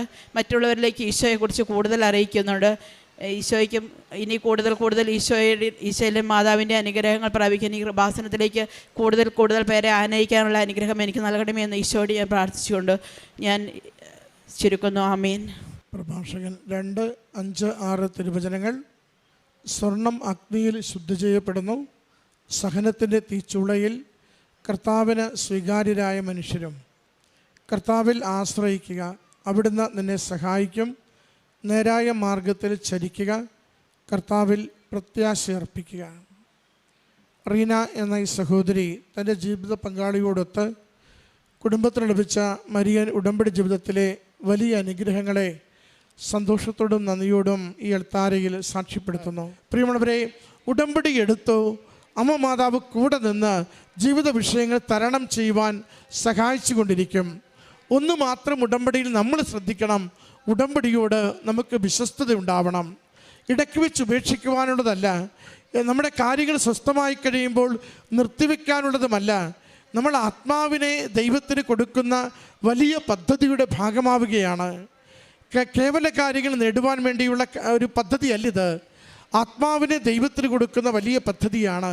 അതുകൊണ്ട് അത് ഈ ലോകത്തിൽ നിന്ന് മറുലോകത്തിലേക്ക് കടന്നു പോകുന്നത് വരെയും ഉടമ്പടിക്ക് ജീവിതത്തിൽ പ്രസക്തിയുണ്ട്.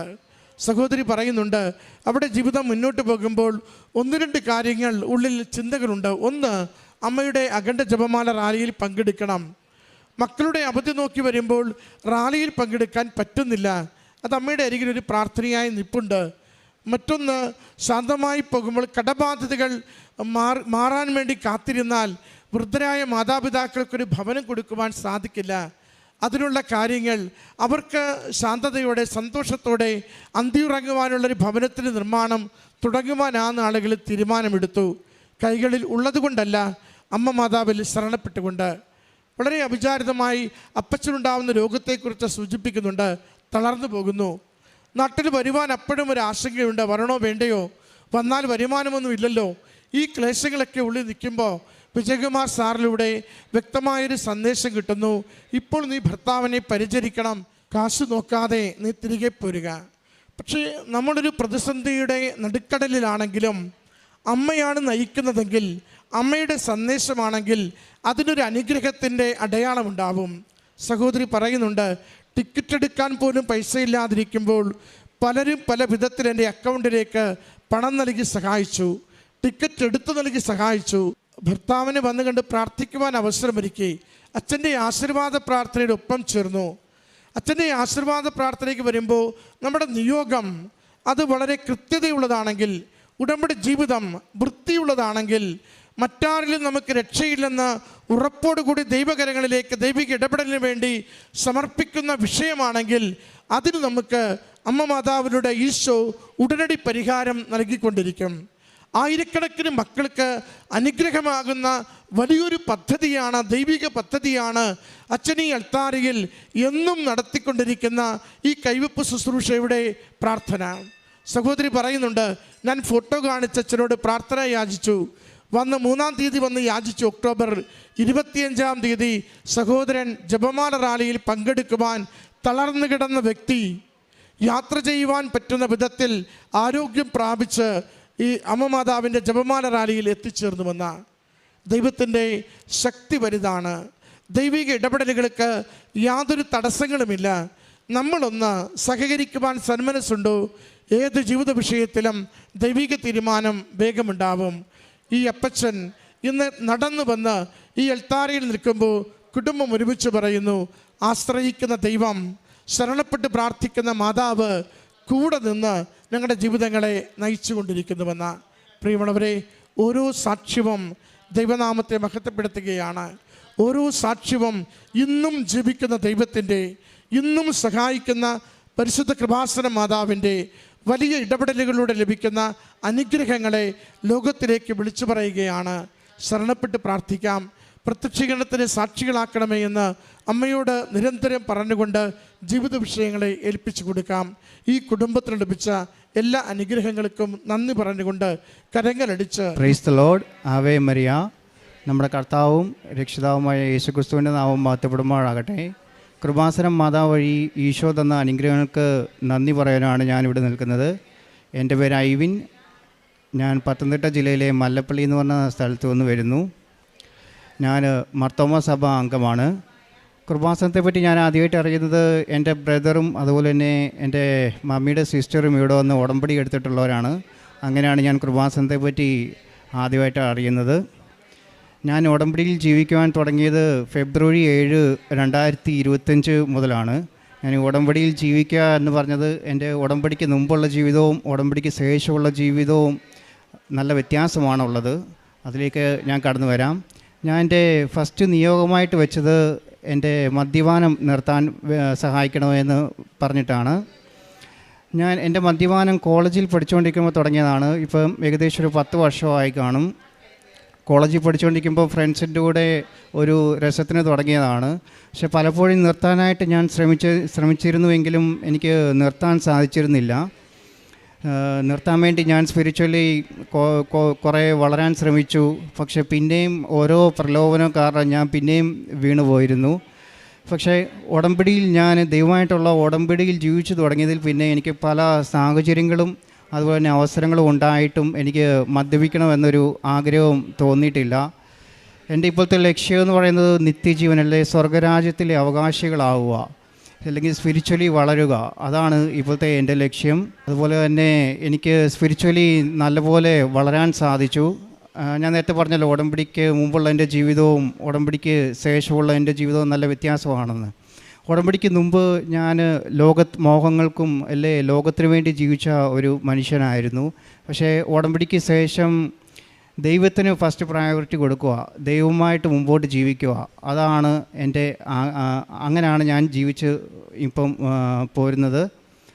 അതുപോലെ തന്നെ എനിക്ക് ജപമാല ചൊല്ലാൻ അറിയത്തില്ലായിരുന്നു. ഞാൻ ജപമാല ചൊല്ലാൻ പഠിച്ചു.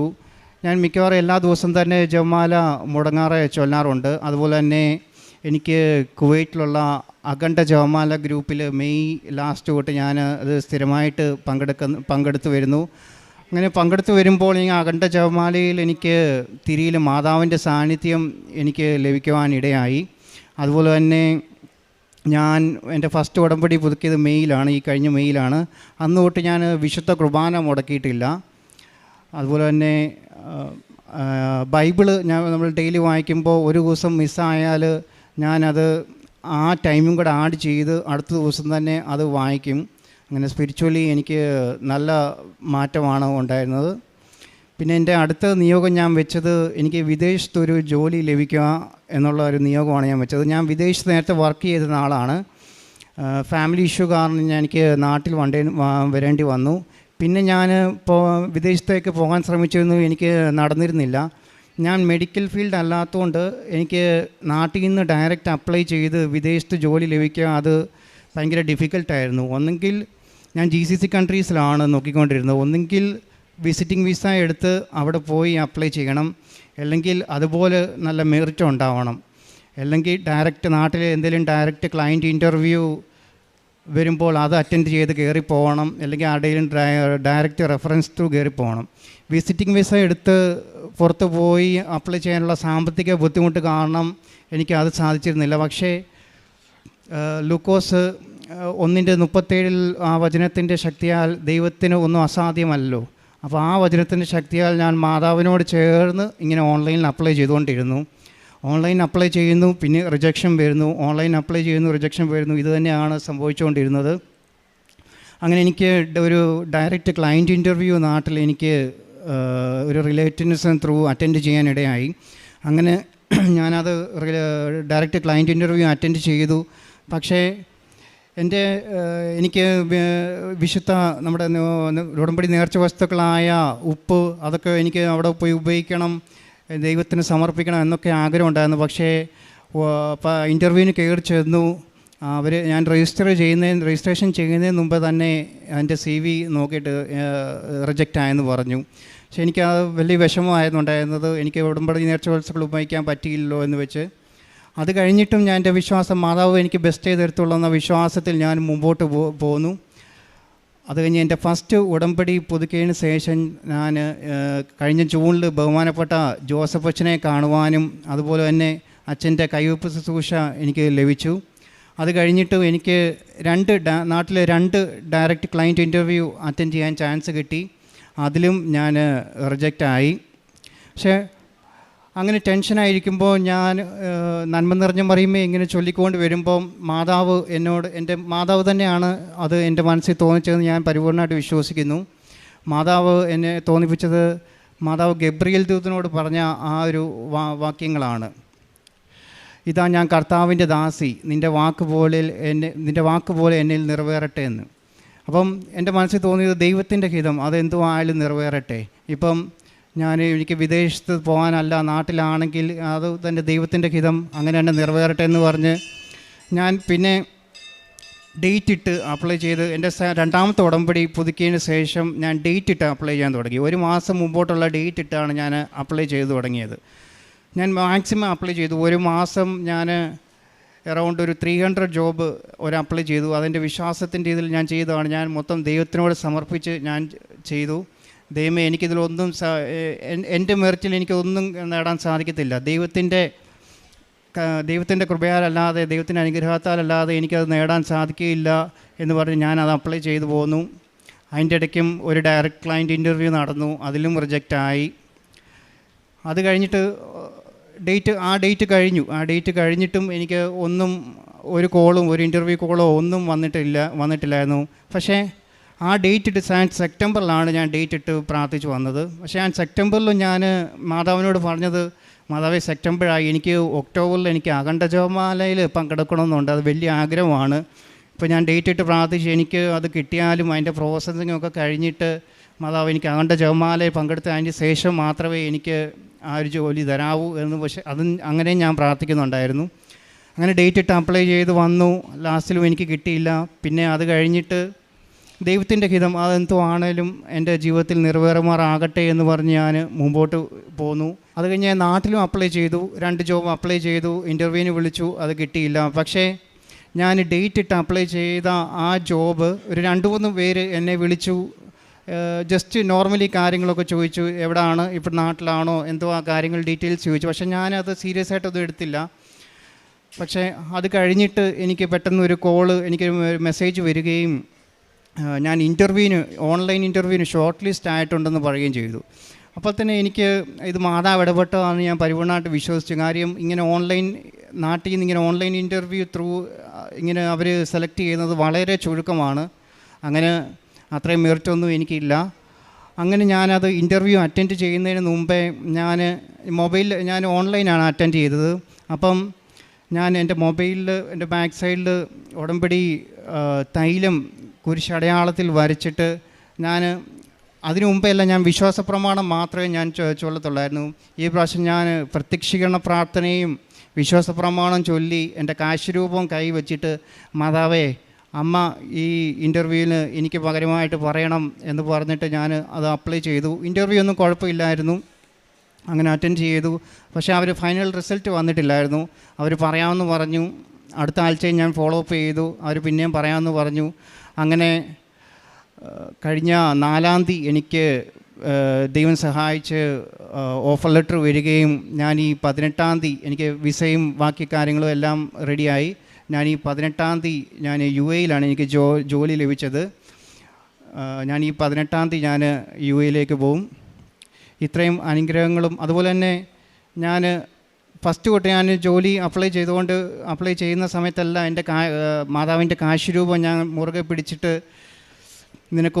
ഞാൻ ബൈബിൾ വചനങ്ങൾ വായിച്ച് നിനക്ക് മുമ്പേ പോയി മലകൾ നിരപ്പാക്കുകയും പിച്ചളവാതികൾ തകർക്കുകയും ഇരുമ്പോടകൾ ഒടിക്കുകയും ചെയ്യുന്ന യെശയ്യാവിൻ്റെ 45:2-3 ആ വചനങ്ങൾ വായിച്ചാണ് ഞാൻ അപ്ലൈ ചെയ്തുകൊണ്ടിരുന്നത്. ഇത്രയും അനുഗ്രഹങ്ങളും നന്മകളും തന്ന മാതാവിനും ഈശോയ്ക്കും ഒരുപാട് നന്ദി. അതുപോലെ എൻ്റെ പ്രേക്ഷിത പ്രവർത്തനയെ പറ്റി പറയുവാണെങ്കിൽ, ഞാൻ കഴിഞ്ഞ ഫെബ്രുവരിയിൽ ഉടമ്പടി എടുത്ത ആളാണ്. ആദ്യമൊക്കെ എനിക്ക് പത്രം കൊടുക്കാൻ ഭയങ്കര മടിയായിരുന്നു. ആൾക്കാർ കൊടുക്കുമ്പോൾ എന്ത് പറയും, അവർ മേടിച്ചില്ലെങ്കിൽ എന്ത് ചെയ്യും, അങ്ങനെയൊക്കെയുള്ള ഒരു ഇതുണ്ടായിരുന്നു. അങ്ങനെ ഉടമ്പടി എൻ്റെ ഫസ്റ്റ് പുതുക്കുന്നതിന് മുമ്പ് വരെ ഞാൻ ജസ്റ്റ് ഇങ്ങനെ പത്രം കൊടുക്കും. മാതാവിനെയും ഈശോനെയും അനുഭവിച്ചറിഞ്ഞവരുടെ സാക്ഷികളെങ്കിൽ പത്രമാണ് എന്ന് പറഞ്ഞ് ഞാൻ ജസ്റ്റ് കൊടുക്കും. അത് കഴിഞ്ഞ് എൻ്റെ ഫസ്റ്റ് ഉടമ്പടി ഞാൻ പുതുക്കിയ സമയത്ത് ഞാൻ ഇവിടെ വരുമ്പം എനിക്ക് 3 സെറ്റ് പത്രം കിട്ടി. അപ്പം ഞാൻ മനസ്സിൽ വിചാരിച്ചു, 3 സെറ്റ് പത്രം എന്താ കിട്ടുന്നത്, 1 സെറ്റ് പത്രമല്ലേ ഒരു മാസം കിട്ടുന്നതെന്ന്. അപ്പം മാതാവ് എൻ്റെ മനസ്സിൽ തോന്നിച്ചത്, എന്തുകൊണ്ട് ഒരു മാസം 3 സെറ്റ് പത്രം കൊടുത്തുകൂടാ. സോ ഞാൻ കഴിഞ്ഞ മെയ് തൊട്ട് എല്ലാ മാസവും 3 സെറ്റ് പത്രം വീതം ഞാൻ ഇവിടെ നിന്ന് വാങ്ങിയിട്ടുണ്ട്. ഈ 9 മാസത്തിനുള്ളിൽ ദൈവം സഹായിച്ച് 22 സെറ്റ് പത്രം എനിക്ക് കൊടുക്കാൻ സാധിച്ചു. പക്ഷേ എന്നാൽ എൻ്റെ പ്രേക്ഷിത പ്രവർത്തനം അത്ര പൂർണ്ണതയിൽ എത്തിയിട്ടില്ലായിരുന്നു. ഞാൻ ഡേറ്റ് ഇട്ട് പ്രാർത്ഥിച്ച അന്ന് മുതലാണ് എൻ്റെ പ്രേക്ഷിത പ്രവർത്തനം പൂർണ്ണതയിലേക്ക് എത്തിയത്. ഞാൻ കഴിഞ്ഞ ഓഗസ്റ്റിൽ ഇങ്ങനെ പത്രം കൊടുക്കാൻ പോകുമ്പോൾ ഒരു മുസ്ലിം സഹോദരിയെ കണ്ടിട്ട് ഞാൻ ജസ്റ്റ് പത്രം കൊടുത്ത് യേശുവിനെ മാതാവിനെ അനുഭവിച്ചറിഞ്ഞവരുടെ സാക്ഷികൾ അടങ്ങിയ പത്രമാണെന്ന് പറഞ്ഞ് കൊടുത്തു. അപ്പം അവർ തിരിച്ചു ചോദിച്ചു, ഇതെന്താ കൃപാസനത്തിൽ എന്തോ കൃപാസനം കാര്യങ്ങൾ ചോദിച്ചു. പക്ഷേ എനിക്ക് കൂടുതലായിട്ടൊന്നും പറയാൻ പറ്റിയില്ല, ഞാൻ സ്റ്റക്കായി. പക്ഷേ അന്ന് തൊട്ട് എനിക്ക് ഭയങ്കര വിഷമമായി, എന്തുകൊണ്ട് എനിക്ക് പറയാൻ സാധിച്ചില്ല. പിന്നെ ഞാൻ അടുത്ത ഈ സെപ്റ്റംബർ തൊട്ട് ഞാൻ നമ്മുടെ കർത്താവായ യേശു ക്രിസ്തുവിനെയും കൃപാസന മാതാവിനെയും അനുഭവിച്ചറിഞ്ഞവരുടെ സാക്ഷ്യങ്ങളടങ്ങിയ പത്രമാണെന്ന് പറഞ്ഞിട്ട് എൻ്റെ ജീവിതാനുഭവം, എൻ്റെ മുമ്പത്തെ മദ്യപാന ആ ഒരു ജീവിതവും ഇപ്പോഴത്തെ ഉടമ്പടിക്ക് ശേഷമുള്ള എൻ്റെ ജീവിതവും എൻ്റെ അനുഭവങ്ങൾ പറഞ്ഞിട്ടാണ് ഞാൻ എൻ്റെ പ്രേക്ഷിത പ്രവർത്തനം ഞാൻ ചെയ്തത്. ഞാനിപ്പം എല്ലായിടത്തും തന്നെ കൊടുത്തിട്ടുണ്ട്. ഹോസ്പിറ്റലിൽ കൊടുത്തിട്ടുണ്ട്, ഓട്ടോ സ്റ്റാൻഡിൽ കൊടുത്തിട്ടുണ്ട്, ട്രെയിനിൽ കൊടുത്തിട്ടുണ്ട്, കടകളിൽ കൊടുത്തിട്ടുണ്ട്. അതുപോലെ എൻ്റെ കാരുണ്യ പ്രവൃത്തിയും സെപ്റ്റംബർ തൊട്ടാണ് ഞാൻ ആക്റ്റീവായിട്ട് തുടങ്ങിയത്, ഡേറ്റ് ഇട്ട് പ്രാർത്ഥിച്ച ആ സമയം തൊട്ട്. അതിനു മുമ്പേ കാരുണ്യ പ്രവൃത്തി ഞാൻ ചെയ്യുമായിരുന്നെങ്കിലും അതൊരു പൂർണ്ണതയിൽ എത്തിയിട്ടുണ്ടായിരുന്നില്ല. ഞാൻ അതിനു മുമ്പേ പൊതിച്ചോറ് കൊടുക്കുമായിരുന്നു. ഞങ്ങളുടെ അടുത്ത് ശാലോം കാരുണ്യഭവൻ എന്ന ഒരു മാനസിക ആരോഗ്യ കേന്ദ്രം, അവരുടെ ആ മക്കൾക്ക് ഞാൻ പൊതിച്ചോറ് കൊടുക്കുമായിരുന്നു. അതുപോലെ തന്നെ ഹോട്ടലിൽ നിന്ന് ഫുഡ് വാങ്ങി ഞാൻ വഴിയിലിരിക്കുന്ന പാവങ്ങൾക്ക് ഞാൻ ഫുഡ് കൊടുത്തിട്ടുണ്ട്. അതുപോലെ തന്നെ ഡയാലിസിസ് രോഗികൾക്ക് സഹായം ചെയ്തിട്ടുണ്ട്. പിന്നെ രോഗികളെ സന്ദർശിച്ചിട്ടുണ്ട്. ഞാൻ 2 പ്രാവശ്യം രോഗികളെ സന്ദർശിച്ച് അവർക്കും ഞാൻ സഹായം ചെയ്തിട്ടുണ്ട്. പക്ഷേ ഇത്രയും കാരുണ്യപ്രവൃത്തി ചെയ്യുമ്പോഴും എനിക്ക് സാമ്പത്തികമായിട്ടൊരു ബുദ്ധിമുട്ടുണ്ടായിരുന്നു. പക്ഷേ എനിക്ക് കാരുണ്യപ്രവൃത്തി ആ ഒരാഴ്ചയിൽ എനിക്ക് ചെയ്യണമെന്ന് എൻ്റെ മനസ്സിൽ മാതാവ് അത് പറഞ്ഞുകൊണ്ടിരുന്നു. ഞാൻ ഈ ഡേറ്റ് ഇട്ട് പ്രാർത്ഥിച്ച സെപ്റ്റംബർ അന്ന് തൊട്ട് ഞാൻ അടുത്തുള്ള എൻ്റെ ശാലോം കാരുണ്യഭവനിൽ പോയിട്ട് അവിടെയുള്ള മക്കൾക്ക് ഞാൻ ഷേവ് ചെയ്യുകയും അവരെ കുളിപ്പിക്കുകയും ഒക്കെ ഞാൻ ചെയ്തിട്ടുണ്ട്. അപ്പം അവിടെ ആ ഒരു വചനം എനിക്ക് കാണുവാനിടയായി. മത്തായി 25:40. നമ്മൾ മറ്റുള്ളവരെ സഹായവും അല്ലെങ്കിൽ നമ്മൾ കാരുണ്യപ്രവൃത്തി ചെയ്യുമ്പോഴും മറ്റുള്ളവരെ നമ്മൾ യേശുവിനെ കാണുക, യേശുവിന് ചെയ്തു കൊടുക്കുന്ന പോലെ മറ്റുള്ളവരെയും കാണുക, മറ്റുള്ളവരെയും സഹായിക്കുക. ഇത്രയും അനുഗ്രഹങ്ങൾ എനിക്ക് തന്ന മാതാവിനും ഈശോയ്ക്കും 1000 കോടാനുകോടി നന്ദി പറയുന്നു. യെശയ്യാ 1:18-19 തിരുവചനങ്ങൾ കർത്താവ് അരുളി ചെയ്യുന്നു, വരുവിൻ നമുക്ക് രമ്യതപ്പെടാം. നിങ്ങളുടെ പാപങ്ങൾ കടും ചുമപ്പാണെങ്കിലും അവ മഞ്ഞുപോലെ വെണ്മയുള്ളതായിത്തീരും. അവ രക്തവർണ്ണമെങ്കിലും അവ കമ്പിളി പോലെ വെളുക്കും. അനുസരിക്കുവാൻ സന്നദ്ധരെങ്കിൽ നിങ്ങൾ ഐശ്വര്യം ആസ്വദിക്കും. ഐവിൻ കോശി എന്ന ഈ മകൻ തൻ്റെ മരിയൻ ഉടമ്പടി ജീവിതത്തിലെ 2 പ്രധാന അനുഭവങ്ങളെയാണ് ഈ എൽത്താരയിൽ സാക്ഷ്യപ്പെടുത്തിയത്. മകൻ പറഞ്ഞു, ഉടമ്പടി എടുക്കുവാൻ അമ്മ മാതാവിൻ്റെ തിരുനടയിലെത്തിയത് തൻ്റെ മദ്യപാനശീലം ഏതാണ്ട് 10 വർഷത്തിലേറെയായി തൻ്റെ ഒപ്പമുള്ള മദ്യപാനശീലത്തിൽ നിന്നും പിന്മാറുവാൻ വേണ്ടിയാണ്. ഒത്തിരി പരിശ്രമിച്ചിട്ടും നിർത്താൻ പറ്റാതിരുന്ന ഏറെ ക്ലേശകരമായ ആ ഒരു സാഹചര്യത്തിൽ നിന്നും പിന്മാറുവാനായിട്ടാണ് ഈ ഒരു അമ്മ മാതാവിൻ്റെ തിരുനടയിൽ ഉടമ്പടി എടുത്താൽ അത് മാറിക്കിട്ടും എന്ന ഉപദേശത്തെ തുടർന്ന് മകൻ ഇവിടെ വന്ന ഉടമ്പടി എടുക്കുന്നത്. വളരെ ശരീരത്തോട് ചേർന്ന് നിൽക്കുന്ന ആസക്തിയുള്ള ഒരു ക്ലേശമാണ് മദ്യപാനമെന്ന് നമുക്കറിയാം. എത്ര പെട്ടെന്ന് മാറുവാൻ സാധിക്കുന്നതുമല്ല. മകൻ പറയുന്നുണ്ട്, ഉടമ്പടി എടുത്തതിന് ശേഷം മദ്യപിക്കണമെന്ന് എനിക്ക് തോന്നിയിട്ടില്ല. എൻ്റെ കൂട്ടുകാരൊന്നും മാറിയിട്ടില്ല. കൂട്ടുകാരും സാഹചര്യവുമൊക്കെ പഴയത് തന്നെയാണ്. എന്നാൽ ആ മദ്യപിക്കുവാനുള്ള ആസക്തിയിൽ നിന്നും അത് രുചിക്കുവാനുള്ള താല്പര്യത്തിൽ നിന്നും പൂർണ്ണമായും എൻ്റെ അമ്മ മാതാവ് എന്നെ കരം പിടിച്ച് കരകയറ്റി ആ വലിയ തിന്മയിൽ നിന്ന് എന്നെയും എൻ്റെ ജീവിത സാഹചര്യങ്ങളെയും സംരക്ഷിച്ചുവെന്നാണ്. പ്രിയമുള്ളവരെ, ഉടമ്പടി ജീവിതം കാതലായ ജീവിത പരിവർത്തനത്തിലേക്ക് നമ്മളെ നയിക്കും. കാതലായ ജീവിത പരിവർത്തനം നമ്മളിൽ സംഭവിക്കുന്നില്ലെങ്കിൽ ഉടമ്പടി നമ്മളിൽ വേര് പിടിക്കുന്നില്ല എന്നുകൂടി അതിന് അർത്ഥമുണ്ട്. നമ്മളെ തന്നെ ആദ്യം സ്കാൻ ചെയ്യുമ്പോൾ നമുക്കറിയാം ഏതൊക്കെ മേഖലകളിലാണ് ഞാൻ ദൈവസന്നിധിയിൽ എളിമയോടും വിശുദ്ധിയോടും നിൽക്കുവാൻ തടസ്സം നിൽക്കുന്ന എൻ്റെ സ്വഭാവ രീതികൾ, എൻ്റെ ബന്ധങ്ങൾ, എൻ്റെ തഴക്കദോഷങ്ങൾ, എൻ്റെ ദുശ്ശീലങ്ങൾ, മറ്റുള്ളവരെ മുറിപ്പെടുത്തുന്ന എൻ്റെ പെരുമാറ്റങ്ങൾ. ഇതോരോന്നും നമുക്ക് ഉടമ്പടി എടുക്കുന്ന ആദ്യ നാളുകളിൽ തന്നെ അമ്മ മാതാവും ഈശോയും കൃത്യമായി നമുക്ക് ഓർമ്മപ്പെടുത്തി തരും. പിന്നീട് അമ്മ മാതാവും ഈശോയും വചനത്തിലൂടെ നമ്മളെ നയിച്ചുകൊണ്ടിരിക്കും. വചനം വായിക്കുന്നവരാണെങ്കിൽ നമ്മുടെ ജീവിത വിഷയങ്ങൾക്ക് ചേർന്ന രീതിയിൽ വചനം നൽകിക്കൊണ്ട് അത് സൗഖ്യപ്പെടുത്തുന്ന സംരക്ഷണയിലേക്ക് നമ്മളെ നയിക്കും. അച്ഛൻ്റെ ഉടമ്പടി ധ്യാനം കൂടുമ്പോൾ അച്ഛൻ എപ്പോഴും പറയും, എന്താണോ നിങ്ങളുടെ വിഷയം, ഏറ്റവും പ്രധാനപ്പെട്ട പ്രശ്നം, അത് നിങ്ങൾ സമർപ്പിച്ച് പ്രാർത്ഥിക്കുവാൻ വേണ്ടി പറയുമ്പോൾ ഈശോയുടെ വിശുദ്ധ കുരിശിൻ്റെ അടയാളത്തിൽ അവിടുത്തെ അമൂല്യമായ തിരുരക്തത്തിൻ്റെ സംരക്ഷണയിൽ അതിൽ നിന്ന് പൂർണ്ണമായ വിടുതൽ ലഭിക്കുന്ന വിധത്തിൽ നമുക്ക് സൗഖ്യത്തിലേക്കും സംരക്ഷണയിലേക്കും നമുക്ക് മാറുവാൻ പറ്റുന്ന വിധത്തിൽ ദൈവകൃപ നിറയുകയും ചെയ്യും.